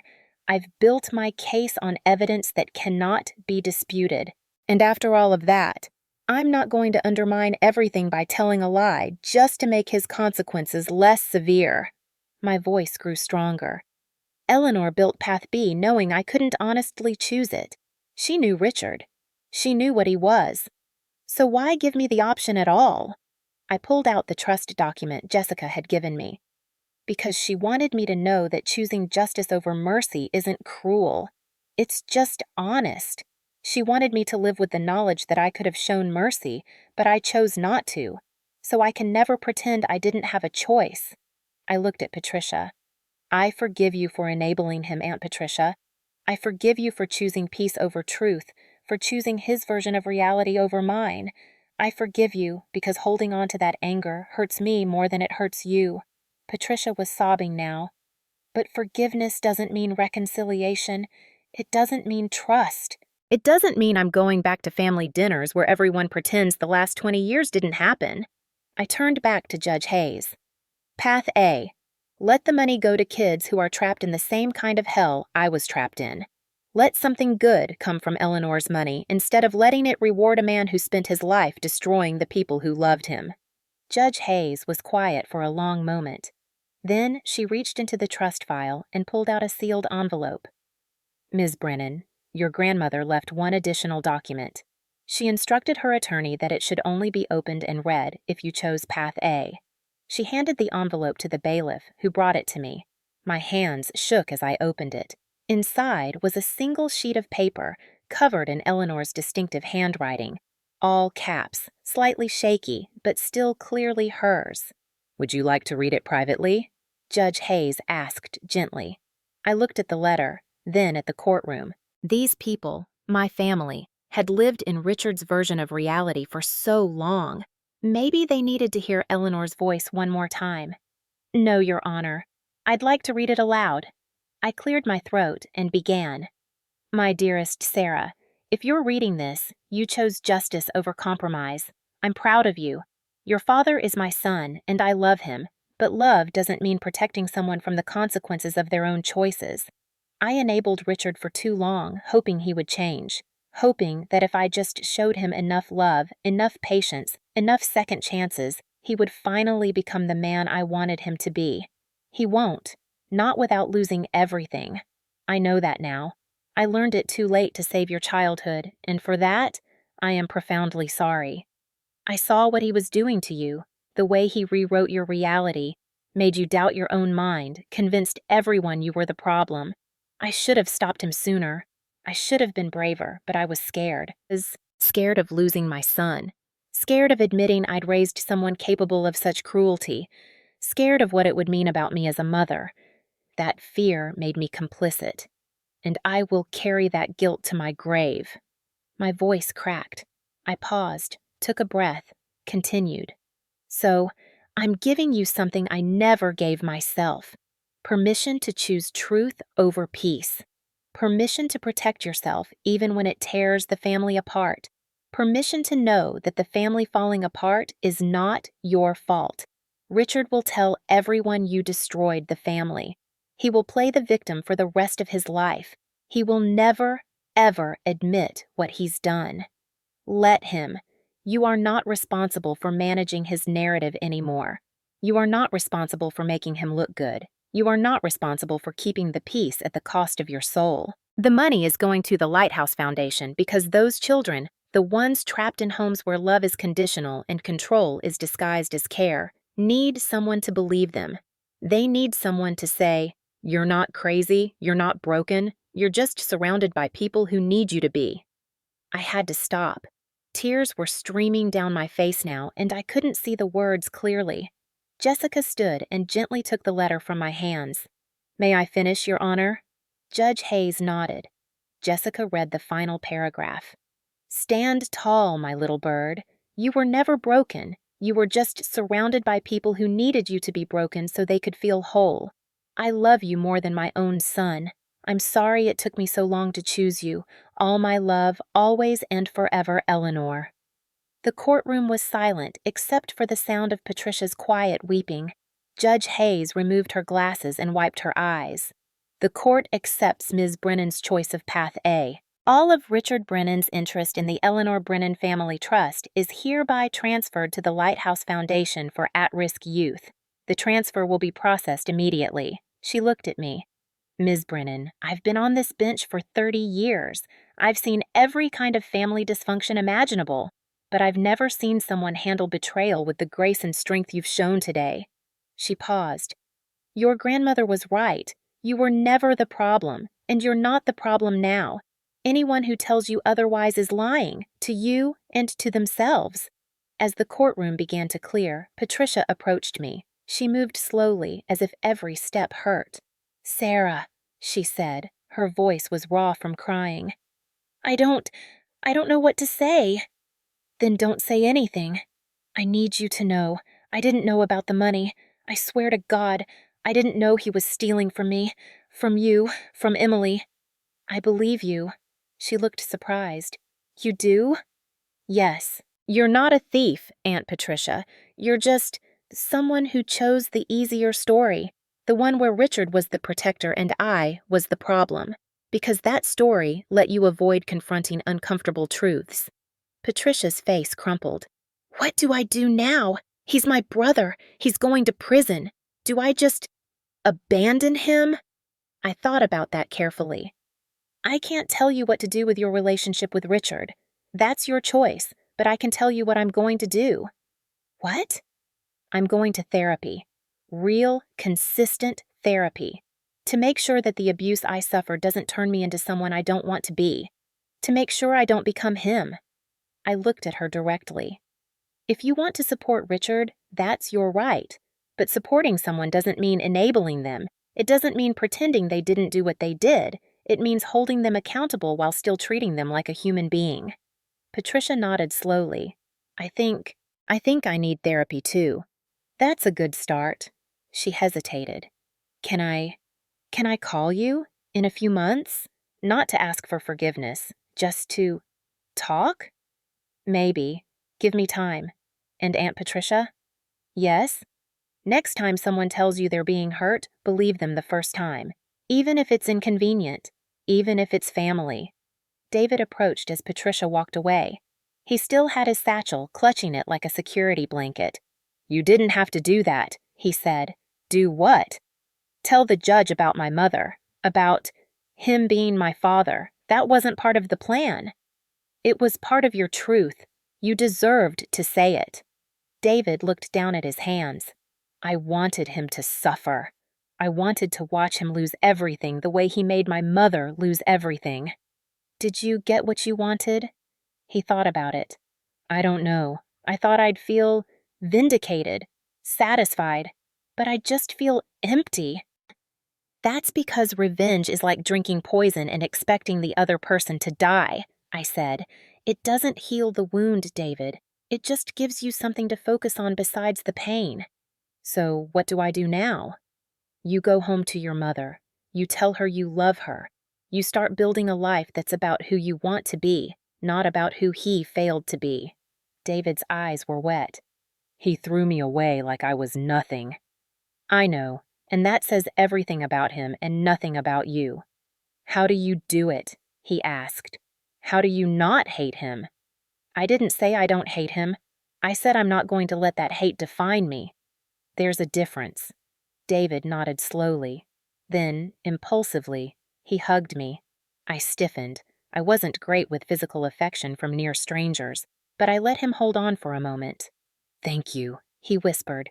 When he pulled back, I said, David, please get therapy. Real therapy. Process what he did to you before it turns you into something you're not. You sound like you're speaking from experience. I am. I've been in therapy for 2 years. It's the only reason I didn't become him. Emily approached next, alone. Tyler had left the courtroom during Eleanor's letter. I'd heard him storm out, muttering something about ungrateful and family betrayal. He'll come around, Emily said, even though I hadn't asked. Tyler's always been loyal, to a fault. Loyalty to the wrong person is just another form of cruelty, I said. Emily flinched. I know. I was loyal too. I saw things, Sarah. Over the years, I saw the way Dad talked about you, the way he'd smile when he told stories that made you look bad. I saw it, and I said nothing. You were a kid for most of it. I'm not a kid now. I'm 28. I should have said something years ago. I looked at my cousin, really looked at her. She'd always been quiet, always in the background. The peacekeeper, the one who never made waves. What changed? I asked.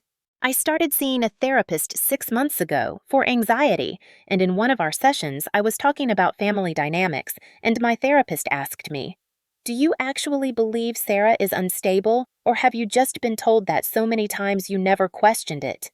Emily's voice broke. And I realized I'd never questioned it.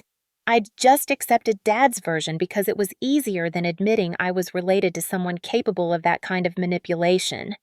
It's hard to see abuse when you're standing inside it. I want to do better, Emily said.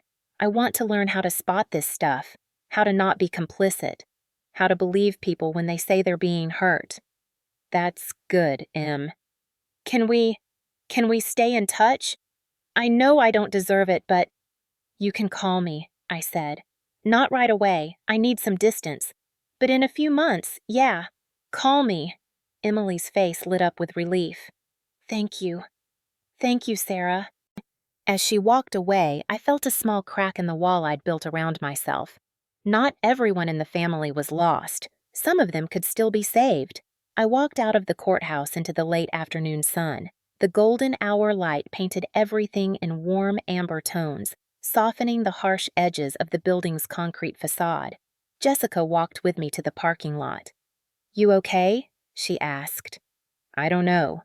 Ask me in 6 months. Fair enough. We reached my car, a 10-year-old Honda I'd bought with my own money, the car Richard had mocked as proof of my incompetence. What are you going to do now? Jessica asked. I thought about it. For 3 years, my entire life had been focused on this moment, on building the case, on exposing Richard, on protecting myself. And now, it was over. I'm going to take a week off work, I said. I'm going to sleep for about 16 hours. And then, I'm going to start figuring out who I am when I'm not preparing for war. Jessica smiled. You earned it. Thank you, Jessica, for believing me when no one else did. You did the work, Sarah. I just held the door open. I got in my car and sat there for a moment, not starting the engine, just sitting, in silence. My phone buzzed, a text from Emily. I'm proud of you. Another from David. Thank you for giving me the courage to speak. I'm calling my mom tonight. And then, surprisingly, one from Patricia. I made an appointment with a therapist. First session is Tuesday. I don't know if this helps, but I'm trying. I didn't respond to any of them. Not yet, but I saved them all. I pulled out my contacts and scrolled through the names. Dad. I pressed delete. Watched the entry disappear. Aunt Patricia. I hesitated, then moved her to a folder labeled Maybe Someday. Tyler. Delete. Emily. Moved to Maybe Someday. I opened my recent calls and looked at the last call from Richard. 3 weeks ago, another lecture about my lifestyle choices. Another gaslighting session I'd recorded and saved. I deleted the recording. I didn't need it anymore. The court had everything. Then I opened my photos and scrolled back 3 years. To the funeral. There was a picture of me and Eleanor, taken 2 weeks before she died. We were in her garden, surrounded by roses. She was smiling at the camera, but I was looking at her, laughing at something she'd just said. I looked at that photo for a long time. I did it, Grandma, I whispered to the empty car. I got out. I started the engine and drove away from the courthouse, away from Richard, away from the family that had chosen his narrative over my reality. I didn't know where I was going yet, not really, but for the first time in my entire life, I wasn't scared of the uncertainty. Richard had spent his whole life trying to write my story. He'd wanted it to be a tragedy about a broken girl who needed saving, but he'd forgotten something crucial. I was the one holding the pen. This wasn't a happy ending. It was just an ending. The story of the girl who needed saving was over. Tomorrow, I would start writing the story of the woman who saved herself. Richard Brennan was sentenced to 8 years in federal prison for wire fraud, identity theft, and money laundering. His state charges for perjury and fraud upon the court were absorbed into the federal sentence. He filed multiple appeals, all of which were denied. In his victim impact statement, he continued to maintain that he was trying to help his daughter and that she had misunderstood his intentions. He has not contacted Sarah. Patricia visits him once a month, but she no longer makes excuses for him. David Turner reconciled with his mother Catherine and began intensive therapy to process his childhood trauma and abandonment issues. He left Kingswell and moved to Portland, where he works as a patient advocate at a nonprofit helping survivors of family fraud. He and Sarah exchange emails occasionally, not as siblings, but as two people who survived the same monster. Patricia Walsh entered therapy and has been working with a counselor who specializes in enabling behaviors and family systems abuse. She joined a support group for family members of abusers and has become an advocate for elder financial abuse prevention. She volunteers with a local organization teaching family members how to recognize the warning signs of financial exploitation. She sends Sarah a card every month, not asking for forgiveness, not asking for reconciliation, just acknowledging the harm she caused through her inaction. Sarah has started reading them. Emily Walsh completed her degree using student loans, as the family scholarship fund was never restored. Those funds had been spent and were unrecoverable. She graduated with honors and began working at a nonprofit that helps abuse survivors navigate the legal system. She calls Sarah once a month, and they're slowly rebuilding a relationship based on honesty instead of performance. Tyler Walsh has not spoken to Sarah. He maintains that Richard was railroaded and that Sarah destroyed the family over money. He has cut off contact with Patricia as well, viewing her therapy and advocacy work as a betrayal. Some people, Sarah learned, would rather die on the hill defending an abuser than admit they were wrong. William Cross was suspended from practicing law for 6 months for failing to verify the authenticity of evidence before submitting it to the court. He completed an ethics remediation course and now specializes in estate planning, with a particular focus on protecting beneficiaries from predatory family members. Jessica Price continued her work in elder abuse and guardianship abuse cases.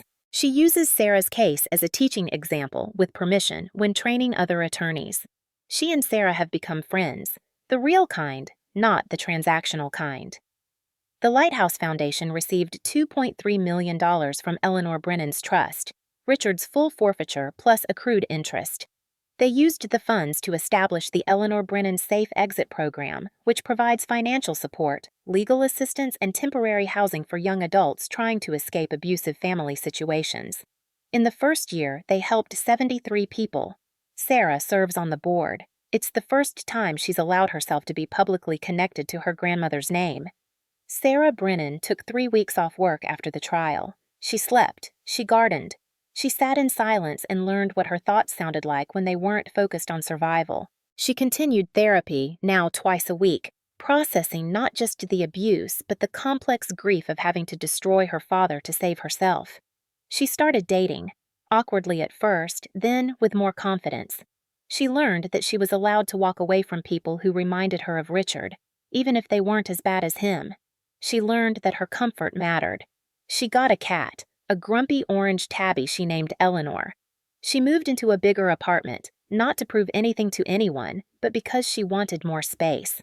She bought furniture, real furniture, not borrowed or second-hand. She hung pictures on the walls. She learned to cook. She took a pottery class. She read books that had nothing to do with forensic accounting. And sometimes, late at night when she couldn't sleep, she would open her laptop and look at the spreadsheet titled the _ROPE.XLSX, the one that had tracked every dollar Richard stole. She would look at it and feel proud, not because she'd destroyed him, but because she'd told the truth when everyone around her was invested in the lie. Documents don't have feelings. You can't gaslight a bank statement, you can't manipulate a timestamp, and you can't emotionally abuse a woman who knows exactly who she is. Sarah Brennan was not unstable. She was just surrounded by people who needed her to be. And now, finally, she was free.